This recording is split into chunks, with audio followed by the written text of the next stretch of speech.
The morning sun cut through the oak trees at Arlington National Cemetery with that particular quality of light that makes everything look like a memory. Marcus Donovan stood before Section 60, Row 7, Grave 4182, where the polished granite headstone bore a name that still made his chest tighten after 2 years. Catherine Ann Donovan, beloved wife and mother, 1967 to 20. 58 years old, and Marcus had survived 3 tours in Iraq, 2 in Afghanistan, countless operations he'd never be allowed to discuss, 6 bullet wounds, 14 broken bones, and more close calls than he cared to remember. But standing here, staring at his wife's name carved into stone, he felt more mortal than he ever had in combat. The grass was perfectly manicured. The American flag near Kate's grave hung limp in the still air. Marcus held a small bouquet of yellow roses, her favorite, though she'd never know he brought them. He'd been coming here every Saturday morning for 24 months, always alone, always at dawn when the cemetery was empty, and he could pretend he was having a conversation instead of a one-sided confession. I should have been there, Kate. The thought came unbidden, the same thought that haunted him every night when the bourbon wore off and sleep refused to come. I should have come home. The facts were simple and unforgivable. Kate had been diagnosed with stage 4 pancreatic cancer in November 2022. The doctors gave her 6 months, maybe 8, with aggressive treatment. Marcus had been on contract in Yemen, training Allied forces when he got the call. He'd promised to come home immediately. He'd promised. But then the mission parameters changed. Intelligence indicated a high-value target, a terrorist financier responsible for attacks that killed American civilians. The kind of mission Marcus had built his entire career around. The kind of mission that saved lives. He'd told himself he could finish the operation and still make it back in time. He'd told himself Kate would understand. She always had before. The operation took 3 weeks longer than planned. By the time Marcus made it back to San Diego, Kate had slipped into a coma. She died 16 hours later without ever waking up. His daughter Jessica had been there, holding her mother's hand at the end. Marcus had arrived to find his wife's body already cold and his daughter's eyes red from crying, and something else, something harder and less forgiving than grief. "You weren't here." Jessica's words in the hospital room. She hadn't yelled them. That would have been easier. She'd said them quietly, with the kind of finality that breaks things permanently. "You chose a mission over her, over us, again." Marcus placed the roses against the headstone, his fingers tracing Kate's name the way he'd traced the lines of her face 1,000 times when she was alive. The stone was cold. Everything here was cold. A chaplain had told him at the funeral that Kate had forgiven him before she died, that her last words were about hoping Marcus would forgive himself. But forgiveness felt like a luxury Marcus didn't deserve, a comfort for men who'd earned it through presence and sacrifice.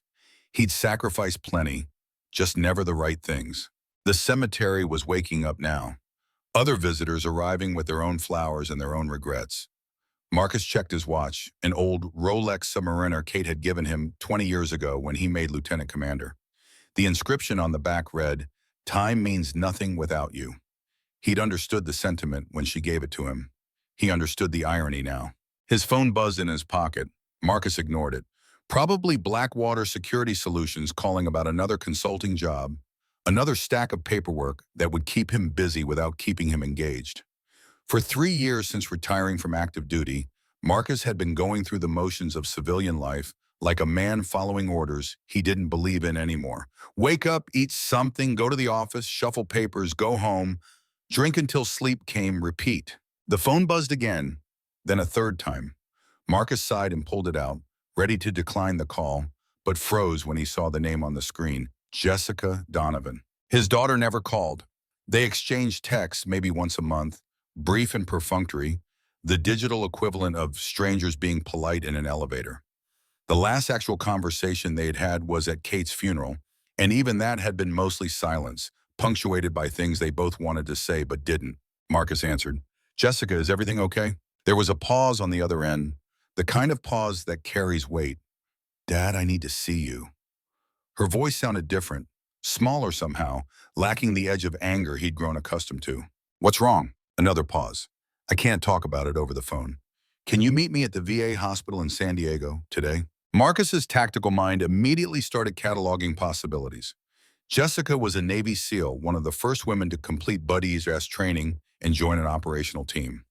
She'd followed in his footsteps despite their fractured relationship, or maybe because of it, trying to understand the life he'd chosen over them. If she was at the VA, something had gone wrong. I'm in Arlington. I can be on a plane in 2 hours, there by evening. Okay. Jessica's voice cracked slightly. Dad, just come, please. The line went dead. Marcus stood there for a long moment, phone still pressed to his ear, staring at his wife's grave. Kate's face appeared in his memory, that look she'd get when she knew he was about to leave for another deployment. Half resignation, half something deeper that looked like loneliness wearing a brave face. I have to go, Kate. Our daughter needs me. The words felt strange in his mouth, alien, like a language he'd forgotten how to speak properly. I know I wasn't there for you. Let me be there for her. The stone offered no response. Marcus wasn't sure what he'd expected. Absolution didn't come from granite and grass.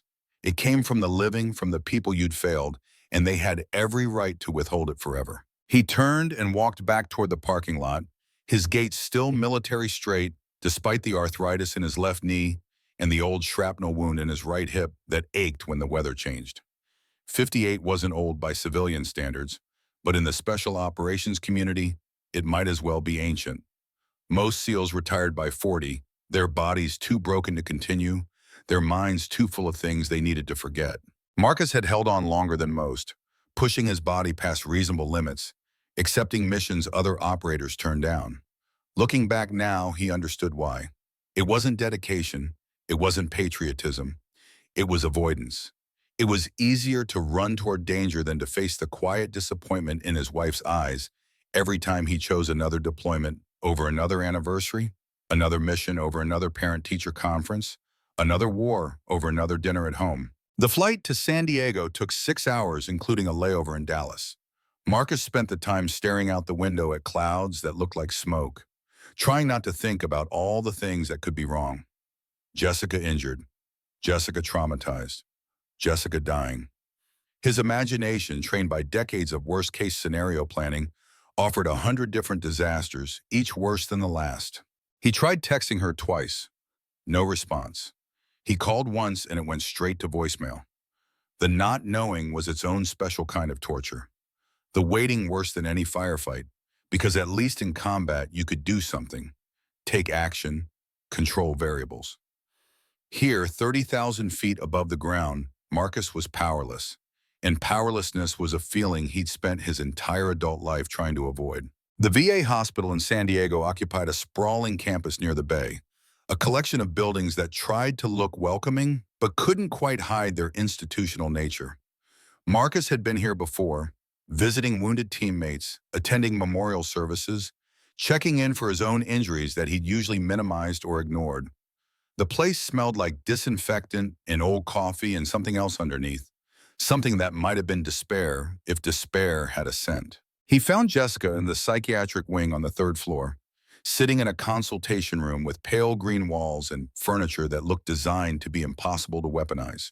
She wore civilian clothes, jeans, and a navy sweatshirt, her dark hair pulled back in the same practical ponytail she'd worn since she was 10 years old. She looked thinner than he remembered, her face carrying new lines that hadn't been there 6 months ago. She didn't stand when he entered, didn't smile, just looked at him with eyes that were Kate's eyes, brown and deep and currently holding something that looked like exhaustion, mixed with relief, mixed with the old familiar anger. Hey, kiddo. Marcus immediately regretted the greeting. She was 28 years old, a combat veteran, not a child, but old habits died hard, and he'd been calling her kiddo since before she could walk. Hey, Dad. Jessica gestured to the chair across from her. Sit. Marcus sat.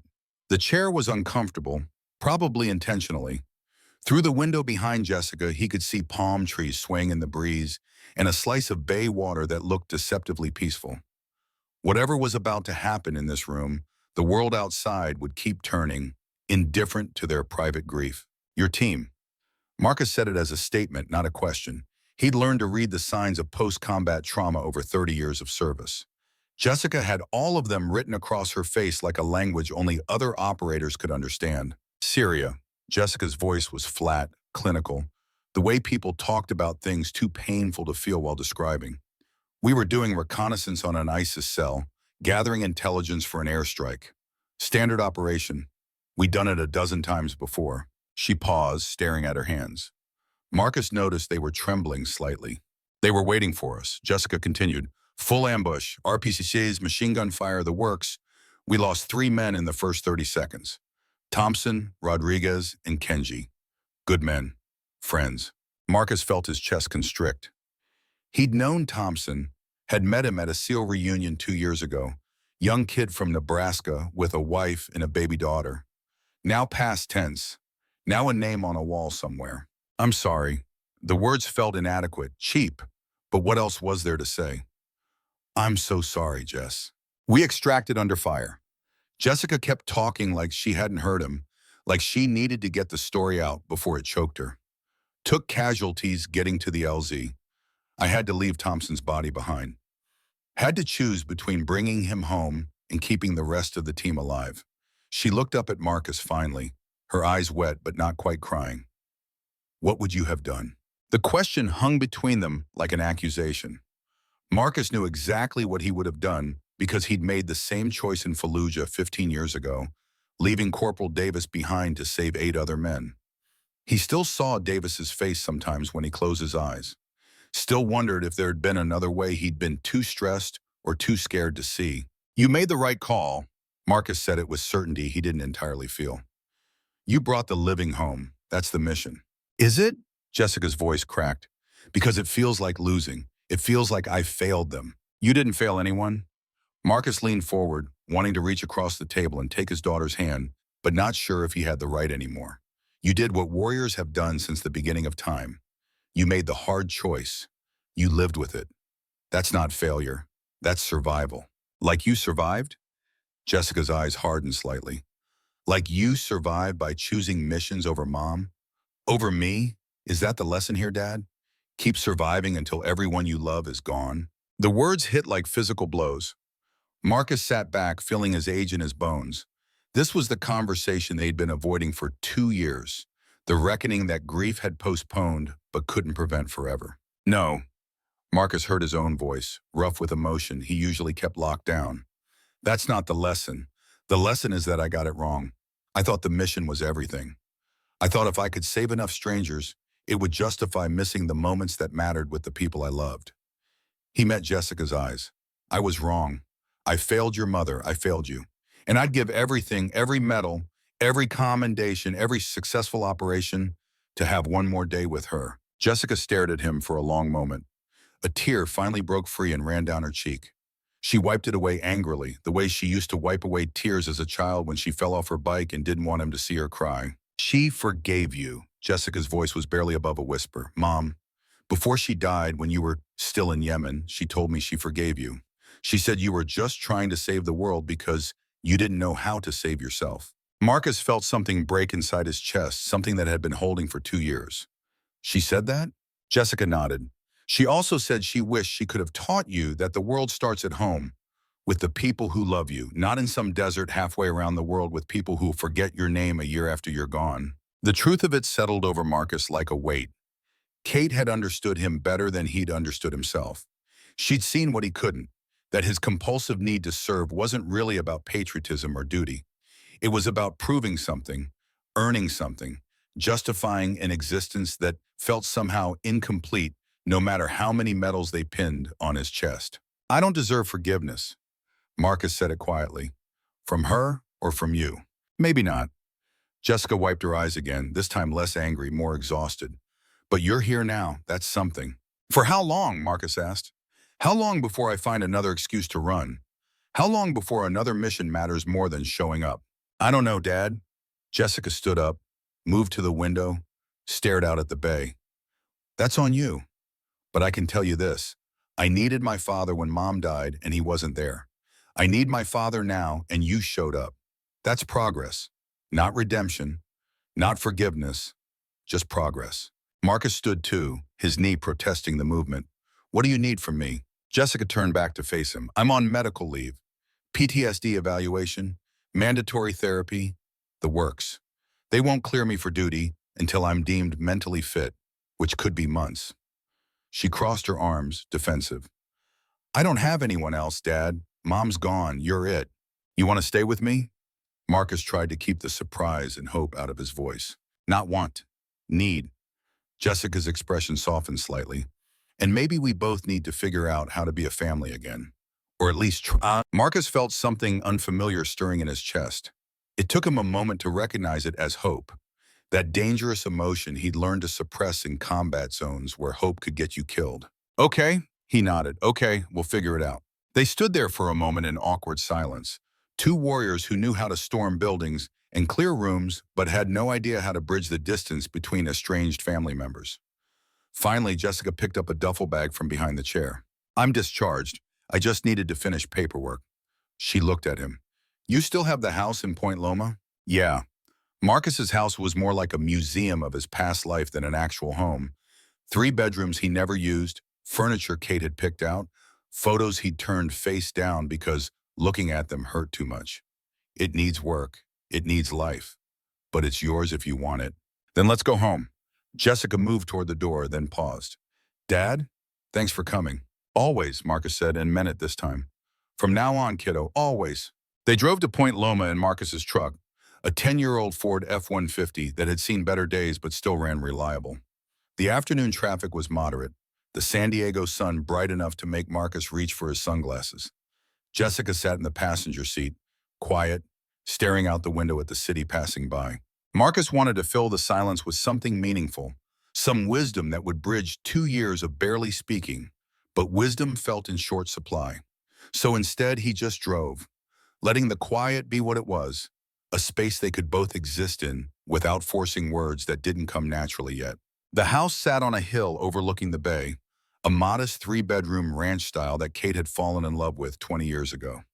Marcus pulled into the driveway, noting the lawn needed mowing and the paint on the front door was peeling. He'd let things slide. Maintenance required caring, and caring required presence. And presence required being home more than 1 weekend a month. It looks the same, Jessica said, climbing out of the truck. Exactly the same. Marcus heard the unspoken accusation. You kept everything the same but her. You preserved the house like a museum, but let the marriage die. He didn't have a defense because she was right. Inside, dust motes floated in the afternoon light, streaming through windows that needed cleaning. The furniture was exactly where Kate had arranged it. The photos still face down on the mantel where Marcus had placed them after the funeral.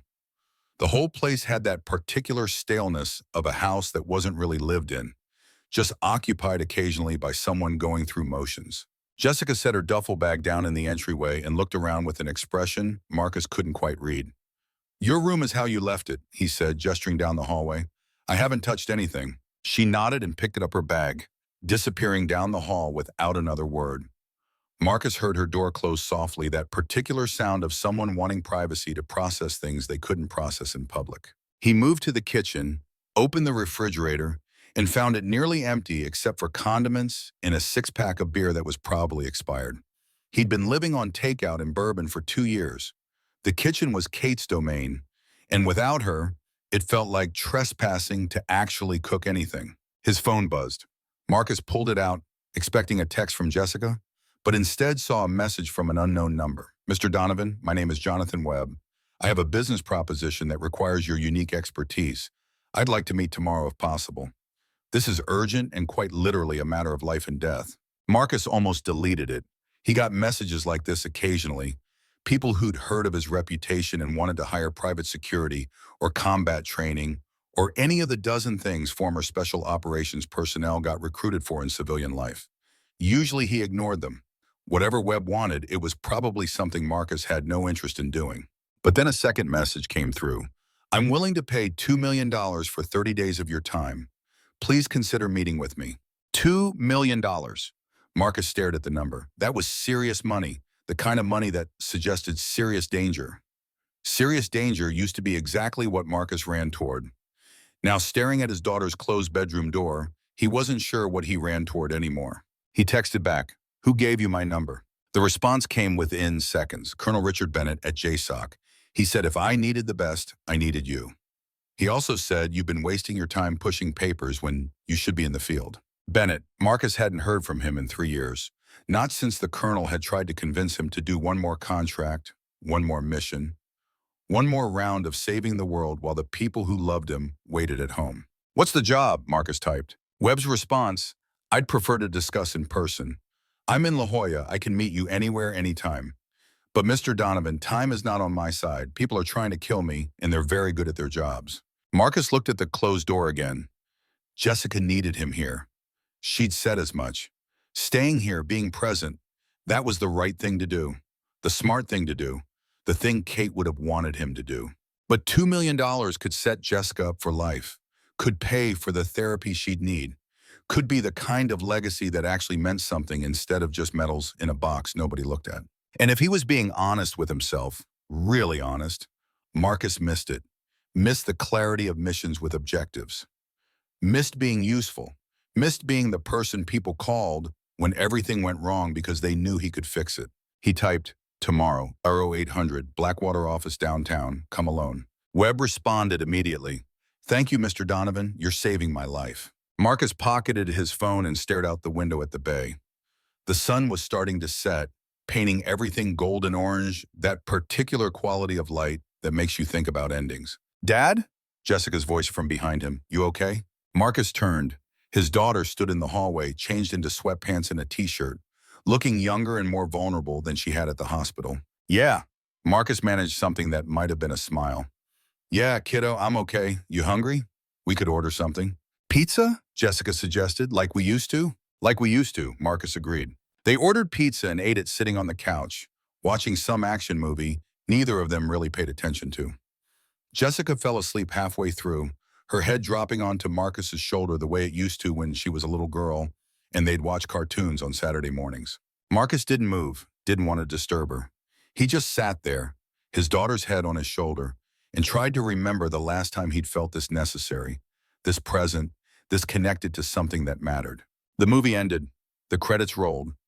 Outside, the bay disappeared into darkness.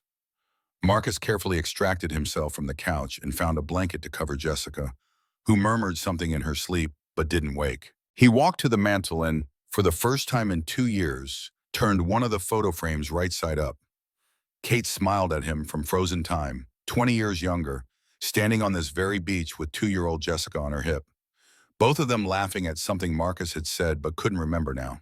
I'm trying, Kate, he whispered to the photograph. I'm here now. I'm trying to be what you needed me to be. The photograph didn't answer, but in the reflection of the glass, Marcus could see Jessica sleeping on the couch behind him. His daughter, his family, the mission that mattered most and that he'd almost lost forever. Tomorrow he'd meet with Webb. He'd hear about whatever danger required $2 million and the best operator Bennett could recommend. And depending on what Webb said, depending on what the job required, Marcus would make a choice. He looked at Kate's photograph again, then back at Jessica. The choice was already made, really. It had been made the moment Jessica called him, the moment she asked him to be there. For the first time in his life, Marcus Donovan was going to choose home. He was going to choose the people who loved him. He was going to choose presence over missions, family over medals, being there over being anywhere else. He just had to figure out how to do that without letting innocent people die. Because that was the thing about being a warrior, the thing Kate had understood but Marcus had never quite accepted. You couldn't stop being who you were. You could only learn to be it better, smarter, with the right priorities. Marcus turned off the lights and headed to his bedroom. Tomorrow would bring whatever it brought. Webb and his problems, Jessica and her healing, the complicated mathematics of being a father and a warrior and a man trying to figure out what redemption looked like at 58 years old. For tonight, though, Marcus had what he needed, his daughter sleeping safely under his roof, his wife's memory no longer locked away. The beginning of something that might, with time and effort and grace he wasn't sure he deserved, look like a family again. He lay in bed, staring at the ceiling, listening to the house settle around him. Somewhere down the hall, Jessica murmured in her sleep. Somewhere in the darkness, Kate's spirit might have been smiling, might have been forgiving, might have been saying what she'd always said when Marcus got things wrong and tried to make them right. Better late than never, Marcus. Better late than never. Sleep came eventually, and with it, dreams of missions and medals and choices made and unmade. But for the first time in 2 years, Marcus Donovan didn't wake up at 3 in the morning reaching for a weapon that wasn't there. He slept straight through until dawn, his daughter safe in the next room, his ghost finally quiet enough to let him rest. The last operator was learning, slowly and painfully, to be something else entirely, to be present, to be a father, to be home. Tomorrow would test that resolve. Tomorrow would bring danger and decisions and the eternal question of what a warrior does when his family needs him, but strangers need him too. But tomorrow was tomorrow. Tonight, Marcus had enough. Tonight was grace, and he'd learned the hard way that grace wasn't something you earned. It was something you accepted when it was offered, even if you didn't deserve it, even if you'd never deserve it, even if all you could do was promise to try to be better than you'd been before. The bay outside the window reflected starlight. The house held its breath.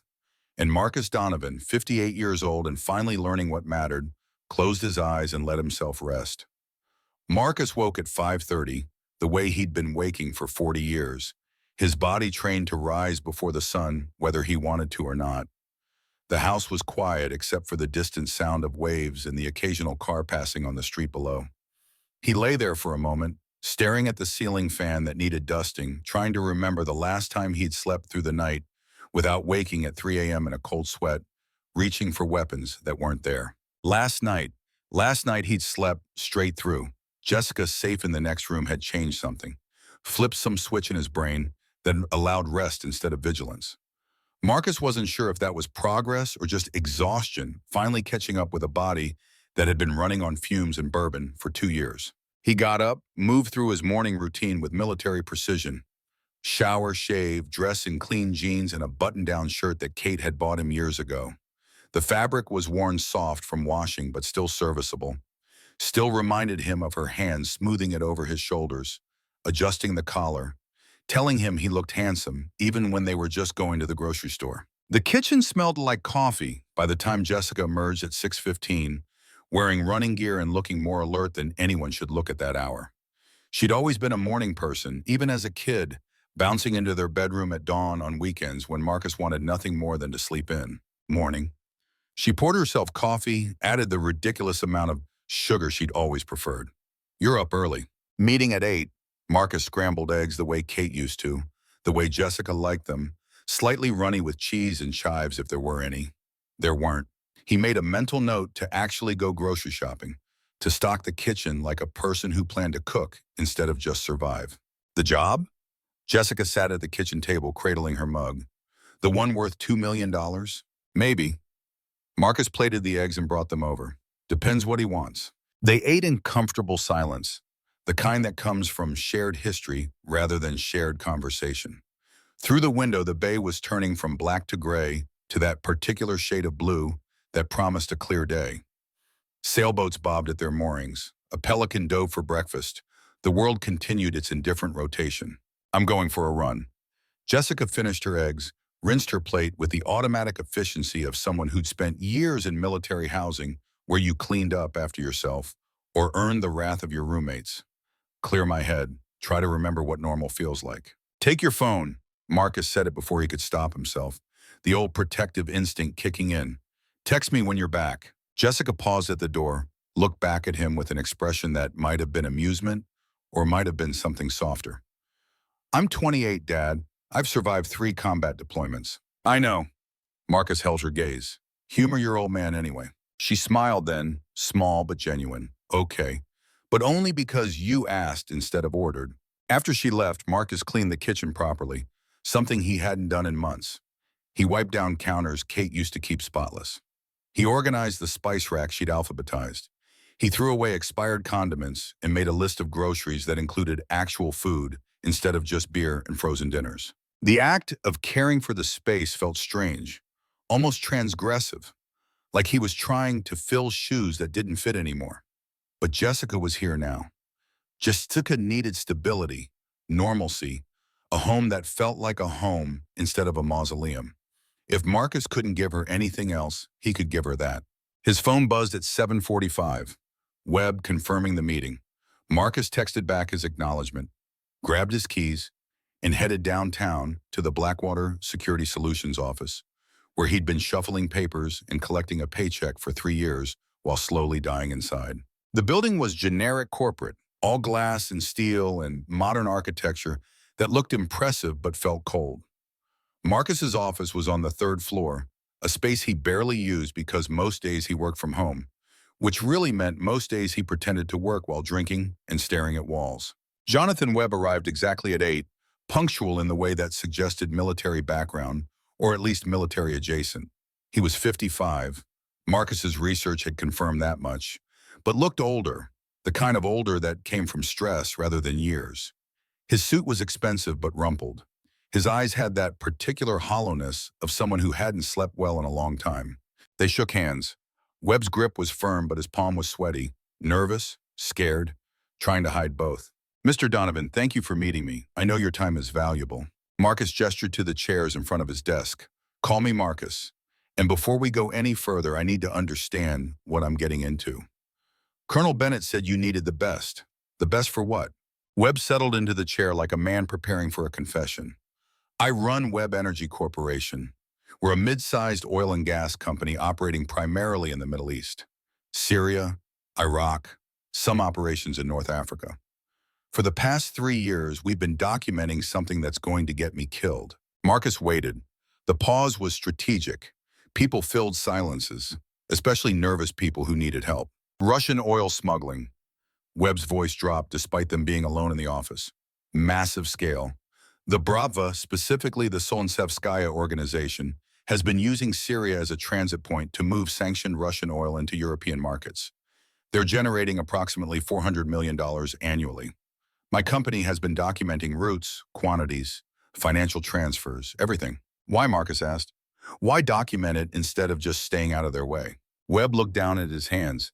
"Because some of that money funds ISIS, funds terrorism, funds the same people who killed 17 American civilians in that cafe bombing in Paris 2 years ago." His voice broke slightly. "My wife was one of them." The silence that followed had weight. Marcus understood suddenly why Webb looked so tired, so hollowed out. Grief and rage were exhausting emotions, especially when mixed with purpose. "I'm sorry for your loss." Marcus meant it. He'd lost Kate to cancer. Webb had lost his wife to terrorism. Different methods, same result. The empty side of the bed, the conversations that ended mid-sentence because you forgot for a moment they were gone. Webb nodded his acknowledgement. "I gave everything to the FBI. They built a case, RICO indictments that would seize $400 million in assets and put 20 high-ranking Bratva members away for life. I'm scheduled to testify before the Senate Intelligence Committee in 5 days. September 17th. And the Bratva wants you dead before you can testify. They've made that abundantly clear."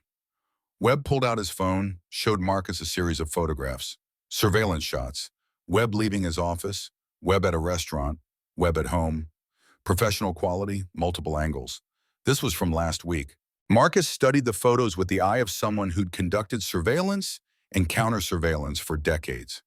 This is Alpha Group level work, former Spetsnaz. They're not playing. "I know." Webb's hands shook slightly as he put the phone away. 3 days ago, they took my daughter." Everything in Marcus went still. Emma, 25, graduate student at Berkeley. They grabbed her coming out of the library, held her for 16 hours, then let her go with a message. What message? That they could take her anytime they wanted. That if I testified, they'd take her again and I'd never find the body. Webb met Marcus's eyes. "I have one child, Marcus. One daughter. I already lost my wife. I can't lose Emma, too." Marcus understood the weight of those words, the mathematics of love and loss that made men do desperate things. He thought of Jessica running along the bay right now, vulnerable, exposed, his one remaining connection to Kate and to any future worth living. "But you're still planning to testify." "I have to." Webb's voice gained strength. 17 people died in that Paris bombing, hundreds more in other attacks funded by this money. If I back down, if I let them win through intimidation, then Michelle died for nothing. Then all those people died for nothing. "Admirable," Marcus said. "Suicidal, but admirable. That's why I need you." Webb leaned forward. "I need someone who understands that some things are worth dying for. Someone who won't run when it gets hard. Colonel Bennett said you were that man. He said if anyone could keep me alive long enough to testify, it was Marcus Donovan." Marcus thought about Kate's grave, about Jessica sleeping on the couch last night, about the promise he'd made to himself to choose family over missions, presence over absence. "I'm not the man I was," Marcus said quietly. "I'm 58 years old. My knees hurt. My hip aches when it rains. I'm 3 years removed from active operations." "Bennett said you'd say that." Webb smiled slightly. "He also said to tell you that age just means you're smart enough not to die stupid. That you've survived this long because you think instead of just react." "What exactly are you asking for?" Marcus needed to hear it spelled out, needed to understand the scope before making any decisions. 5 days of protection.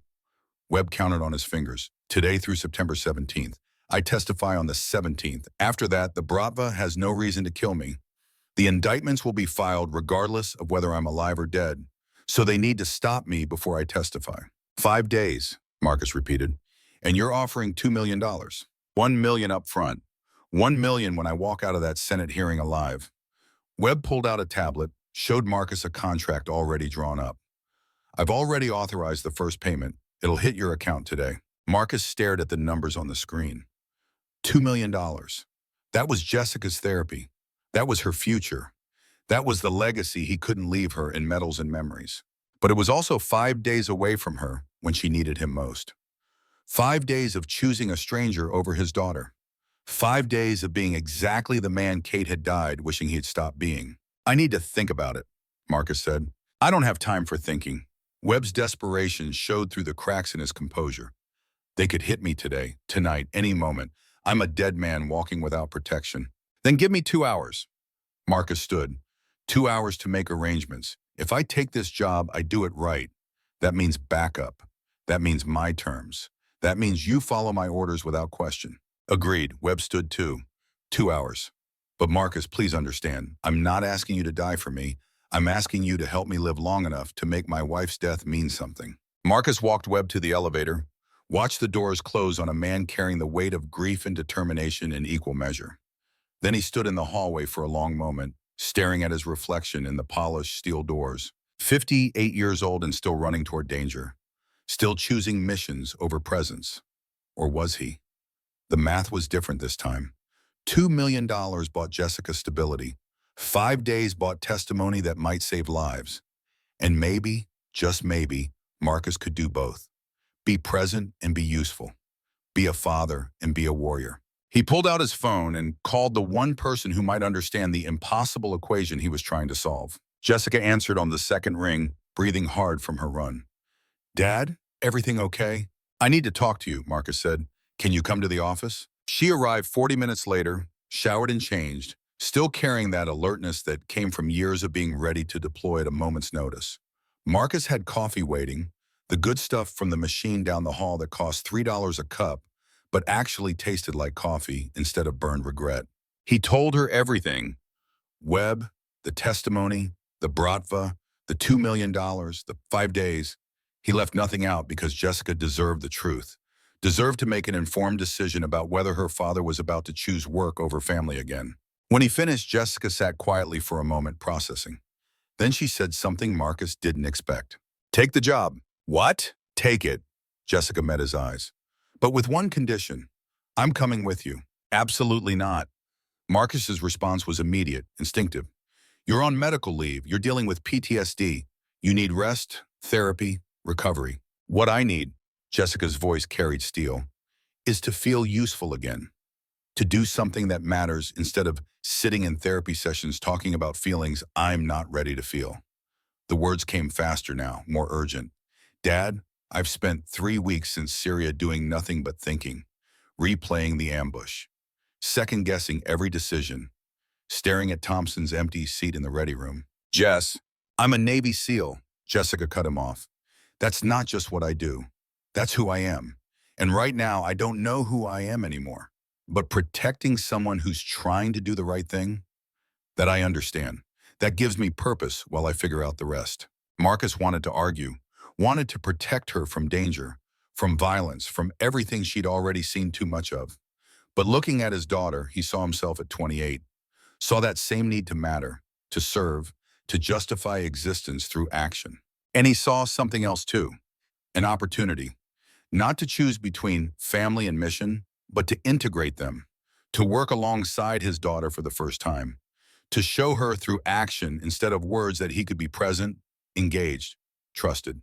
Okay, Marcus said, but we do this together, partners. You don't follow my orders blindly and I don't treat you like a child. We plan together, execute together, survive together. Jessica smiled then, real and wide. When do we start? 2 hours ago. Marcus pulled up Webb's file on his computer. We need a team. I'm thinking 2 more operators. People we trust. People who won't fold under pressure. I know someone, Jessica said. Carlos Martinez, Marine Scout Sniper. Did 2 tours in Syria, 1 in Iraq. He's contract now with Blackwater. Good man, steady. Call him. Marcus started making his own list. I need to reach out to David Reynolds. He's been with Blackwater for 2 years now. Former Delta Force, explosive ordnance disposal specialist. We worked together on a security assessment last year. Solid operator. If we're defending a location, we need someone who can turn it into a fortress. You trust him? Jessica pulled out her phone. As much as I trust anyone in this business, Marcus said. Reynolds has a daughter with medical issues. He understands what Webb's going through. That makes him reliable when family's at stake. They spent the next hour coordinating. Martinez was available and eager. Reynolds took more convincing, mentioning some financial pressure he was under, but eventually agreed when Marcus mentioned the pay scale and the family angle. By 10 a.m., they had a 4-person team assembled. By 10:30, they were driving to La Jolla to assess Webb's estate and begin planning defensive positions. Webb's house sat on 3 acres of cliffside property overlooking the Pacific, the kind of place that screamed wealth but also screamed vulnerability. Too much glass, too many access points. The security was contractor grade, meaning adequate for keeping out teenagers and burglars but useless against professional operators. Marcus walked the perimeter with Jessica while Martinez and Reynolds swept the interior. The north side dropped straight down to rocks and ocean, a 100-foot cliff that looked dramatic but would be easy to climb with the right equipment. The south side faced a residential street with good sight lines but multiple escape routes. The east and west were bordered by other expensive properties, their owners probably wealthy enough to ignore gunfire if it meant not getting involved. This place is a nightmare. Jessica stood at the edge of the cliff, looking down. One good assault team could breach from 3 directions simultaneously. We'd be overwhelmed in minutes. Not if we control the approach angles. Marcus pointed to the guest cottage, the pool house, the garden shed. We turn those into defensive positions, overlapping fields of fire. Make them come through kill zones to reach the main house. Where does Webb sleep? Master bedroom, 2nd floor, north side. Marcus had reviewed the floor plans. We move him to the pool house. It's concrete construction, separate from the main house. Easier to defend, harder to breach. And his daughter? Jessica asked. Emma. Where is she? Berkeley. Under FBI protection, supposedly. Webb says they've got her in a safe house, but he doesn't trust it. Marcus looked at his daughter. We need to secure her too. If they grab Emma again, Webb folds. Mission fails. I'll go get her. Jessica said it like it was already decided. Drive up to Berkeley tonight. Bring her back here where we can actually protect her. That's 8 hours round trip minimum. Marcus calculated. You'll be exhausted. I've done worse on no sleep. Jessica's smile was grim. Besides, this is what I signed up for. Protecting the innocent. Making sure fathers and daughters don't get torn apart by evil men. The words hung between them, loaded with meaning. Marcus understood what she was really saying. This was their chance. Father and daughter, working together to protect another father and daughter. Redemption through action, healing through purpose. Okay, Marcus nodded. But you take Martinez with you. 2 operators, 2 vehicles, alternating positions. If the Bratva has people watching Emma, you'll need backup. Jessica pulled out her phone to coordinate with Martinez. Marcus watched her slip into operator mode, efficient and professional, and felt pride mixed with fear. Pride that she was so capable. Fear that capability would put her in danger. Dad, Jessica looked up from her phone. This is the right thing for both of us. I know, Marcus said, hoping it was true. By noon, they had the beginnings of a defensive plan. Reynolds was already surveying the property for weak points and planning where to place improvised explosives if it came to that. Martinez was prepping vehicles for the Berkeley run. Jessica was gathering gear, checking weapons, moving with the focused intensity of someone grateful to have a mission instead of time to think. Marcus found Webb in his study, staring at a photograph of a blonde woman who must have been Michelle. The resemblance to Emma was striking. Same smile, same eyes that carried warmth even in a still image. "We're going to protect you," Marcus said. "You and Emma. But I need you to understand something. If this goes sideways, if the Bratva comes with overwhelming force, I might have to make hard choices. Might have to prioritize Emma's extraction over your protection." Webb looked up, his eyes red. "If it comes to that, save my daughter. That's an order. She's 25, her whole life ahead of her. I'm 55 and I've already lived more than I deserved. You make sure Emma gets out." Marcus nodded. He understood that math, that terrible calculus every parent carries. The willingness to trade their own life for their child's without hesitation. He'd trade his for Jessica's in a heartbeat. Would have traded it for Kate's if the universe allowed such exchanges. "Your daughter should be back here by tonight." Marcus checked his watch. "Meanwhile, we fortify. We plan. We prepare for them to hit us hard and fast." "How soon do you think?" Webb's voice shook slightly. "If they're smart, they'll hit tonight or tomorrow," Marcus said. "Before we're fully set up, before Emma is secure, they'll want to strike while we're vulnerable." Webb swallowed hard. "And if they're not smart, then they'll scout us for a day or two, gather intelligence, hit us when they think they have the advantage." Marcus moved to the window, studied the approach angles again. "Either way, we have maybe 48 hours of relative calm before this gets violent." "That's not much time." "It's enough," Marcus said it with more confidence than he felt. "We don't need to hold forever. Just 5 days. 5 days and you testify and this ends." "Does it?" Webb joined him at the window. "Or does it just mean they kill me after the testimony out of revenge?" Marcus had considered that. The Bratva didn't forgive. They retaliated. Even after Webb testified, even after the indictments were filed, he'd be a marked man. Emma too, probably. The kind of target that required permanent relocation, new identities, a lifetime of looking over shoulders. But that was a problem for 6 days from now.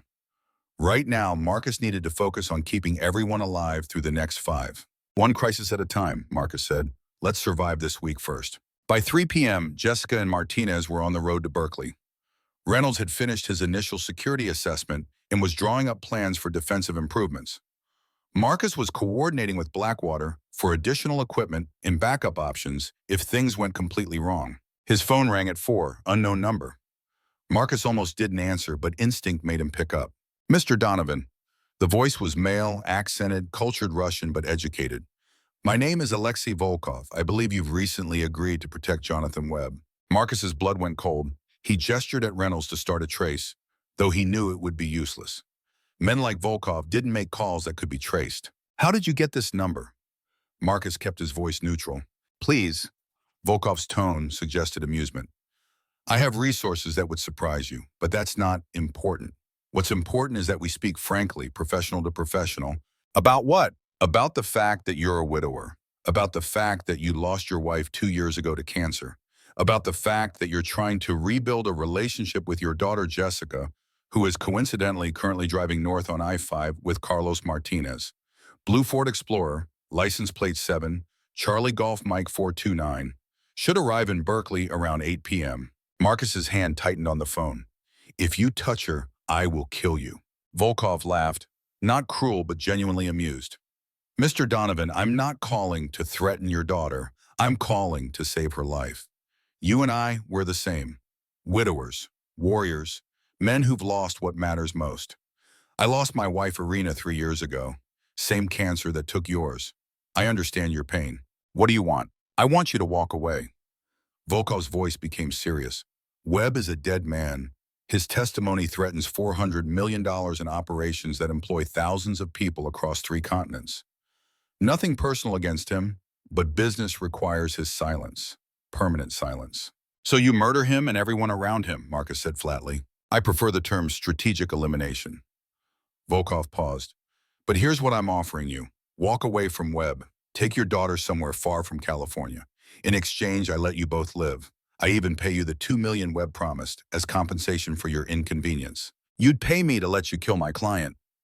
Marcus couldn't keep the disgust from his voice. "I'd pay you to not die defending a man whose testimony won't change anything." Volkov sighed. "You think if Webb testifies, my organization collapses? We've been operating for 30 years. We've survived worse than congressional hearings. Webb dies, someone else will take over the smuggling boots. The money continues to flow.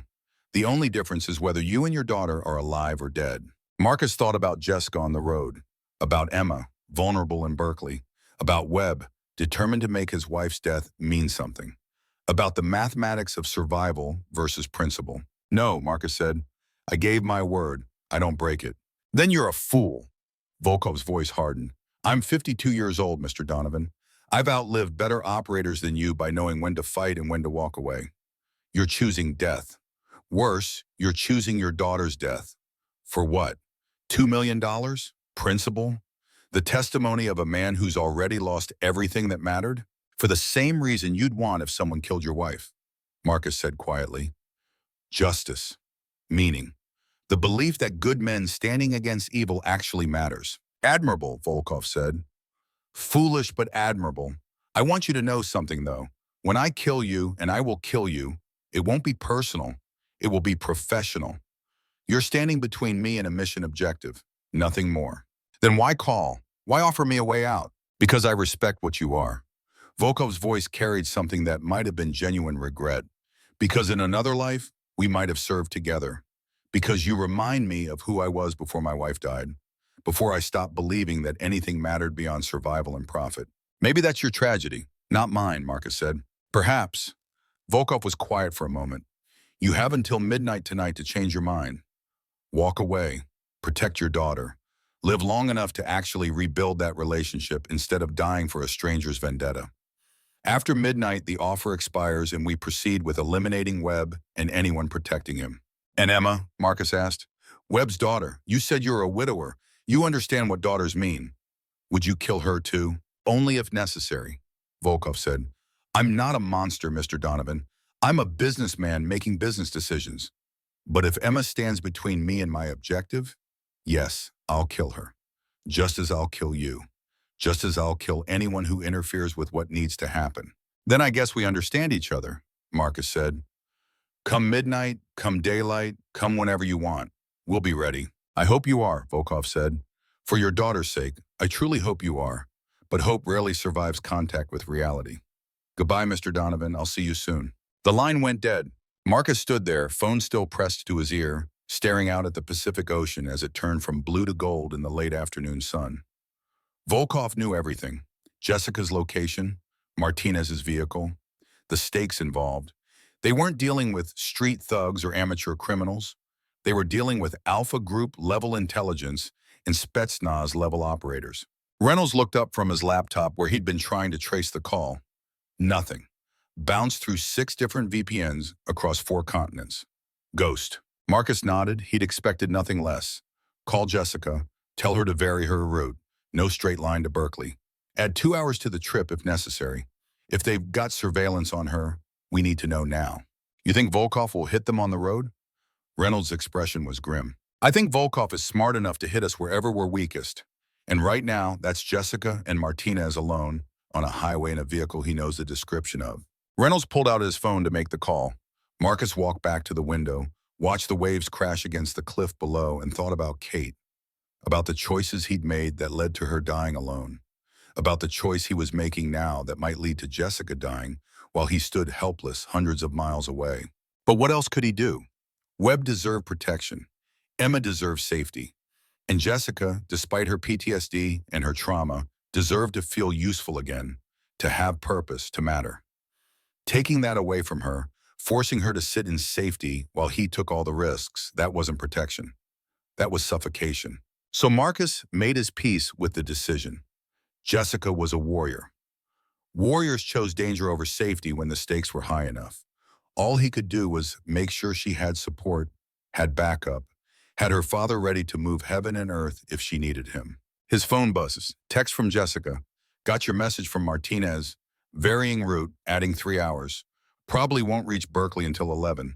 Emma extraction planned for midnight. You okay? Marcus typed back. I'm good. Stay safe. Contact me every hour. I love you. 3 dots appeared, disappeared, appeared again. Finally, her response came. Love you too, Dad. See you tomorrow. Marcus pocketed his phone and turned to Reynolds. Okay, we have until tomorrow afternoon before Jessica returns with Emma. That gives us tonight and tomorrow morning to turn this place into a fortress. I want IEDs along the cliff approach, cameras on every angle, reinforced positions in the pool house and guest cottage, and enough ammunition to fight off a small army. You expecting a small army? Reynolds asked. I'm expecting whatever Volkov throws at us to be professional, coordinated, and overwhelming. Marcus pulled up the property schematics on Reynolds' laptop. We don't need to win. We just need to survive long enough for Webb to testify. 5 days. That's the mission. 5 days against Spetsnaz-level operators. Reynolds whistled low. This is going to get ugly. It already is ugly, Marcus said.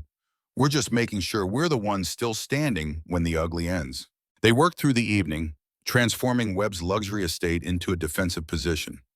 Reynolds used his EOD expertise to create improvised explosive devices from garden supplies, fertilizer and gasoline, and propane tanks turned into weapons that would devastate anyone foolish enough to breach the perimeter.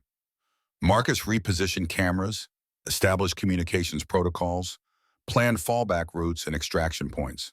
Webb watched them work with the hollow eyes of a man who understood his home was becoming a battlefield. By 10 p.m., the transformation was largely complete. What had been a peaceful cliffside estate now bristled with hidden defenses, surveillance equipment, weapons caches. Beautiful on the surface, lethal underneath. Marcus checked his phone. Message from Jessica at 9:55. Berkeley reached. Emma located. FBI safe house compromised. We're extracting now. Contact in 1 hour. Compromised how? Marcus texted back immediately. 3 dots, then nothing. Marcus stared at his phone, willing it to buzz, to light up, to give him any information about what compromise meant and whether his daughter was safe. 60 seconds passed. 2 minutes. 5. His phone rang. Jessica. Dad, we've got a problem. Her voice was tight, controlled, but Marcus heard the stress underneath. FBI safe house was empty when we arrived. Door kicked in, signs of struggle. Emma's gone. Marcus's stomach dropped. Gone as in fled or gone as in taken? Taken. Blood on the floor. Her phone left behind, smashed. This was professional, recent, maybe 2 hours ago. Volkov, Marcus said. He's forcing my hand. Took Emma to make Webb fold. Or to draw us out. Jessica's tactical mind working through possibilities. If they have Emma, they know Webb will do anything to get her back, including walking into a trap. Marcus's phone buzzed. Second call coming in, unknown number. Hold on, he switched lines. This is Donovan. Alexei Volkov. The Russian's voice carried satisfaction. I assume by now your daughter has discovered Emma Webb is missing. I want you to know she's unharmed. Scared, certainly. Crying, definitely. But physically intact. What do you want? Marcus kept his voice flat despite the rage building in his chest. The same thing I wanted 5 hours ago. You walk away. Webb surrenders himself to me. In exchange, I release Emma unharmed and allow you and your daughter to live. Simple transaction. You'll kill Webb, eventually, but his daughter lives. He gets to die knowing she's safe. That's more than most men get in my line of work. Marcus thought about Webb downstairs, about the photograph of his dead wife, about the desperate need to make her death mean something. He thought about Emma, 25 years old, terrified, alone, in the hands of men who'd killed 17 people in a Paris cafe bombing. And he thought about Jessica in Berkeley, probably thinking the same things he was thinking, calculating the same impossible mathematics of survival and principle. You have until dawn, Volkov said. Sunrise is at 6:32 a.m. At 6:33, if Webb hasn't surrendered, Emma Webb dies and I come for the rest of you with overwhelming force. Make the right choice, Mr. Donovan. Make the choice that keeps your daughter alive. The line went dead. Marcus switched back to Jessica. You heard? Every word. Martinez has a trace running, but it's already bouncing. Her voice was steady now, professional. What do we do? Marcus looked out the window at the dark ocean, at the lights of La Jolla spreading below, at the world that kept turning regardless of individual tragedies. He thought about Kate, about the choices he'd made, about the man he'd been and the man he was trying to become. We bring Emma home, Marcus said. All of us. Together. How? Jessica asked. We don't know where Volkov is holding her. We don't have time to mount a rescue. Dawn is 8 hours away. Then we have 8 hours to figure it out. Marcus was already planning, his mind shifting into mission mode, decades of experience crystallizing into action. Because I'm not letting another daughter die while her father watches helpless. Not on my watch, not ever again. Dad, Jessica's voice carried something that might have been hope or might have been fear. I'm with you, whatever you need. Get back here, Marcus said. Bring Martinez. We'll coordinate with Reynolds. 8 hours is enough time if we're smart, if we're fast, if we're willing to do what warriors do when innocents are threatened. Which is, whatever it takes, Marcus said. Whatever it takes to bring Emma home. The war room they assembled in Webb's study at 11 p.m. looked nothing like the comfortable space it had been that morning. Now it was command central, laptops displaying satellite imagery and traffic cameras, tactical maps spread across the mahogany desk that had once held business contracts and family photographs. Marcus stood at the center, 58 years old, and feeling every one of those years, but his mind was sharp in the way it always got when lives hung in the balance. Jessica and Martinez had made it back from Berkeley in record time, pushing the Explorer past safe speeds on empty highways. They arrived at 10:45, both wired on adrenaline and black coffee, ready to work. Reynolds had every piece of intelligence they'd gathered displayed on screens, a digital web of information that was somehow both overwhelming and insufficient. What do we know? Marcus asked, his voice carrying the command authority that 3 decades of leading men into combat had burned into his DNA. Reynolds pulled up a map of San Diego County on the main screen. Emma Webb was taken from the FBI safe house in Berkeley at approximately 7 p.m. The safe house had 2 agents assigned. Both were found unconscious in a maintenance closet, drugged but alive. Professional work. No forced entry. Someone had keys and codes. Inside job. Martinez said what they were all thinking. FBI's got a leak. Or Bratva's got resources we didn't account for. Jessica stood with her arms crossed, studying the map like it was an enemy position she needed to breach. Either way, they had a 4-hour head start. Emma could be anywhere from San Francisco to the Mexican border by now. Marcus shook his head. They want us to know they have her. That means they're keeping her close, somewhere they can prove she's alone, somewhere they can execute her publicly at dawn if we don't comply. His finger traced a circle on the map around La Jolla. Within an hour's drive, probably within 30 minutes. That's still 100 possible locations. Reynolds zoomed in. Warehouses, abandoned buildings, private properties. We don't have time to search them all. Then we don't search. Marcus turned to Webb, who sat in the corner looking 10 years older than he had that morning. We make them come to us. Webb looked up, his eyes hollow with fear and grief. What do you mean? I mean, we give Volkov what he wants. We offer surrender, but on our terms, our location, our timing. Marcus pulled up a satellite image of the La Jolla estate. We fortify this place. We bring them here. And when they come for you, we take Emma back. That's suicide, Reynolds said flatly. We've got 4 operators. Volkov's got, 20, 30? We're outnumbered 5-1 minimum. 7-1 more likely. Martinez had been doing research on Volkov's organization. Spetsnaz-trained Bratva, West Coast operations, employs approximately 40 combat-trained personnel. If Volkov brings even half that force, we're looking at 20 operators minimum. The room fell silent, everyone doing the same math. 4 against 20. Defensive position or not, those were terrible odds. The kind of odds that got everyone killed. Unless we cheat, Jessica said quietly. Everyone turned to look at her. She moved to the map, her finger tracing the cliff line on the north side of the property. They'll hit us from multiple directions simultaneously. That's standard assault doctrine. Front gate, south side, probably try to scale the cliff on the north side. She looked at Marcus. We can't defend all 3 approaches with 4 people, but we don't have to defend. We attack. Explain. Marcus felt a spark of hope. His daughter was thinking tactically, seeing angles he'd missed. We make them think we're defending. Jessica's words came faster now, the way they did when she was onto something. We light up the house, put bodies in windows, make it look occupied and fortified. But we're not inside. We're outside, hidden, waiting. When they breach and find the house empty, they'll be confused, disorganized. That's when we hit them. From behind, Martinez caught on. We let them walk into the trap, then close it. Classic ambush doctrine. Reynolds was nodding too. I've got enough C4 to wire the entire first floor. They breach, we detonate remotely. Anyone who survives the blast will be deaf, blind, and disoriented. Easy targets. Marcus studied the map, his tactical mind running scenarios. It could work, But we need Volkov to bring Emma with him. If she's at a secondary location, this accomplishes nothing. So we make it a condition of surrender, Jessica said.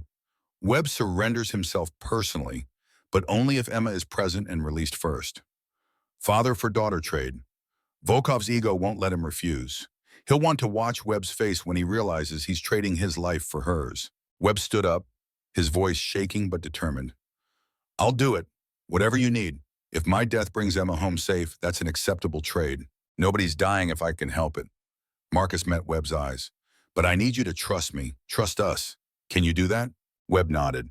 You kept your word to protect us. I'll keep mine to follow your orders. Marcus checked his watch. 11:20 p.m. Dawn was 7 hours away. They had time, but not much. Okay, here's how this works. Reynolds, you wire the house. I want every entry point rigged to blow.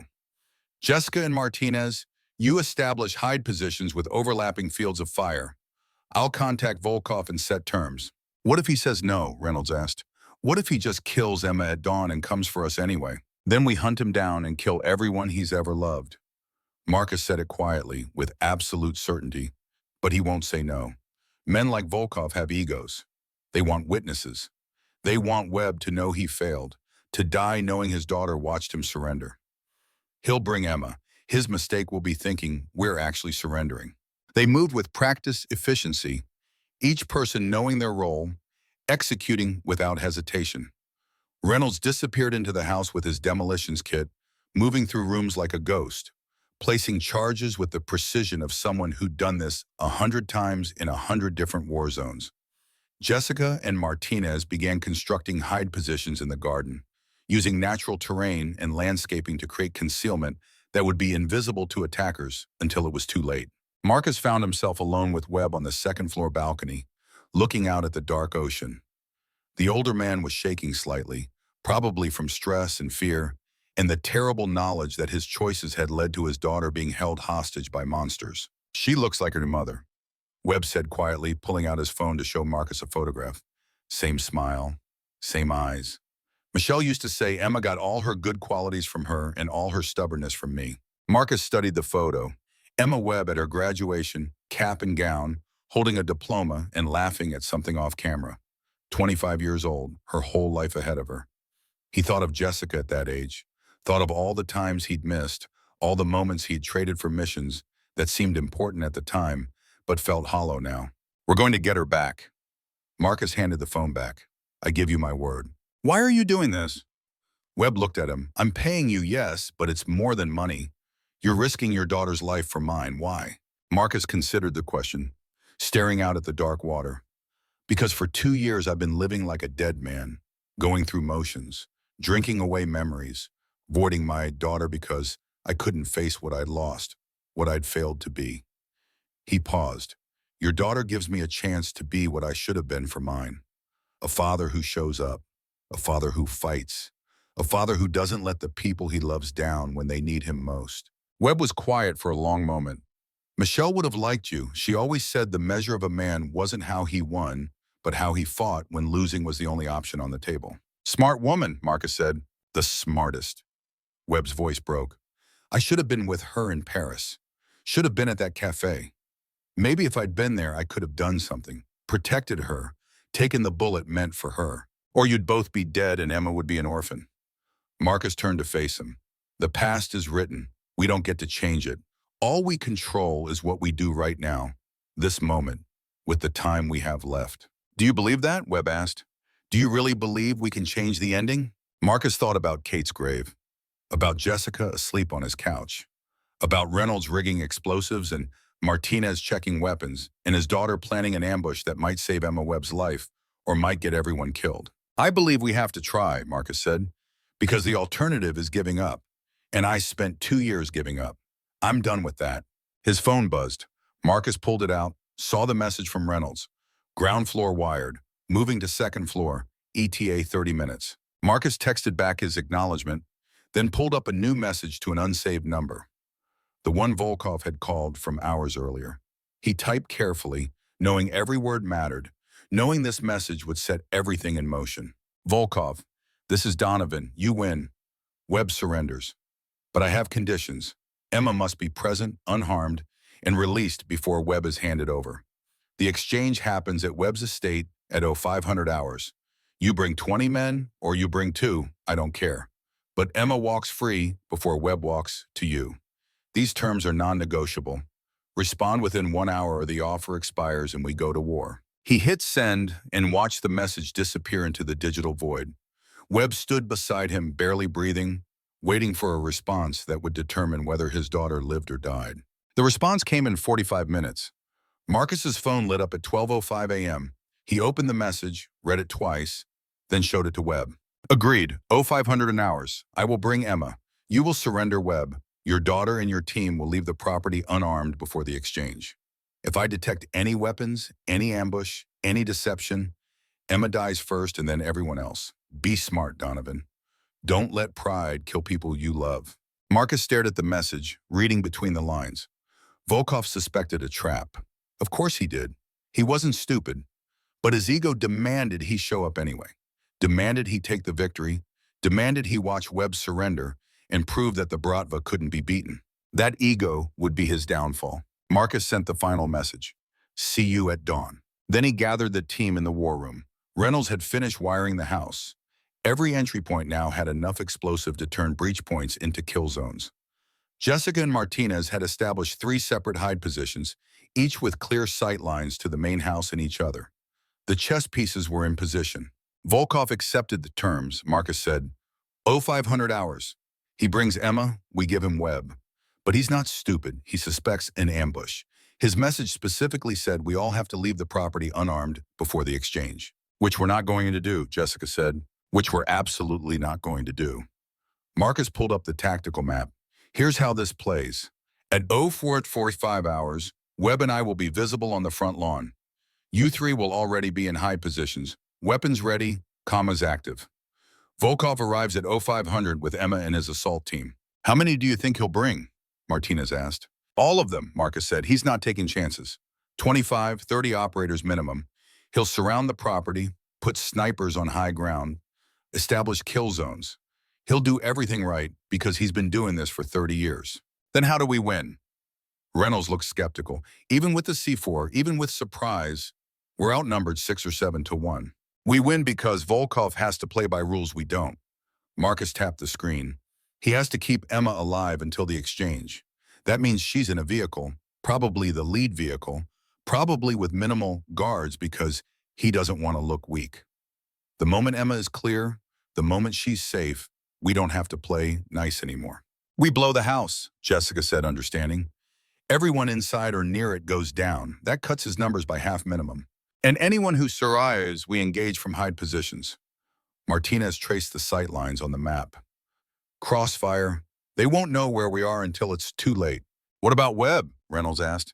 He'll be exposed on the front lawn during all this. Webb will be exactly where he needs to be. Marcus looked at each of them. This is going to be ugly. People are going to die. Maybe us. Probably them. But Emma Webb walks away clean. That's the only objective that matters. Everyone understand? They nodded, warriors all, understanding what the morning would bring. Understanding that dawn might be the last sunrise some of them saw. Marcus dismissed Martinez and Reynolds to final prep. Jessica stayed behind, studying the tactical map with the intensity she'd always brought to mission planning. You're worried, Marcus said. He could read his daughter's tells, the small tension in her shoulders, the way she chewed her lower lip when processing something difficult. Not about the plan. Jessica looked up. The plan's solid. I'm worried about you. You're going to be on that lawn with Webb, completely exposed. If Volkov decides to just shoot you both and take his chances with extracting Emma under fire, you're dead before the fight even starts. That's a risk I have to take, Marcus said. Webb won't surrender to anyone else. It has to be me because I gave my word to protect him. Even if protecting him means dying next to him? Jessica's voice carried the edge it used to carry when she was a teenager arguing about curfews and car privileges. Dad, I just got you back. I'm not ready to lose you again. Marcus moved around the desk, pulled his daughter into a hug the way he used to when she was little and had nightmares. Jessica tensed for a moment, then relaxed into it, her head against his chest. I'm not planning to die tomorrow, Marcus said quietly. I'm planning to do what operators do. Complete the mission and go home. But if something goes wrong, if I don't make it, I need you to know something. Don't. Jessica pulled back, her eyes wet. Don't do the goodbye speech. We're both walking away from this. I need you to know, Marcus held her shoulders, met her eyes, that these last 2 days working with you, seeing how strong you've become, how capable, how brave, have been the best days I've had in 3 years. Your mother would be so proud of who you are. I'm proud of who you are. A tear ran down Jessica's cheek. She wiped it away angrily.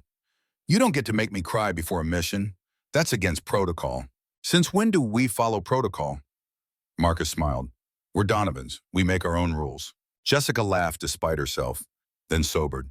If this goes sideways tomorrow, if it comes down to choosing between Emma's safety and yours, I'm choosing you. Mission be damned. You're my father and I just got you back, and I'm not losing you for some oil executive's vendetta. You'll choose the mission. Marcus said it with certainty. Because that's who you are. That's who we both are. We don't abandon innocence. We don't let daughters lose fathers if we can prevent it. That's the deal we made when we pinned on the trident. Jessica stared at him for a long moment. Then she nodded slowly.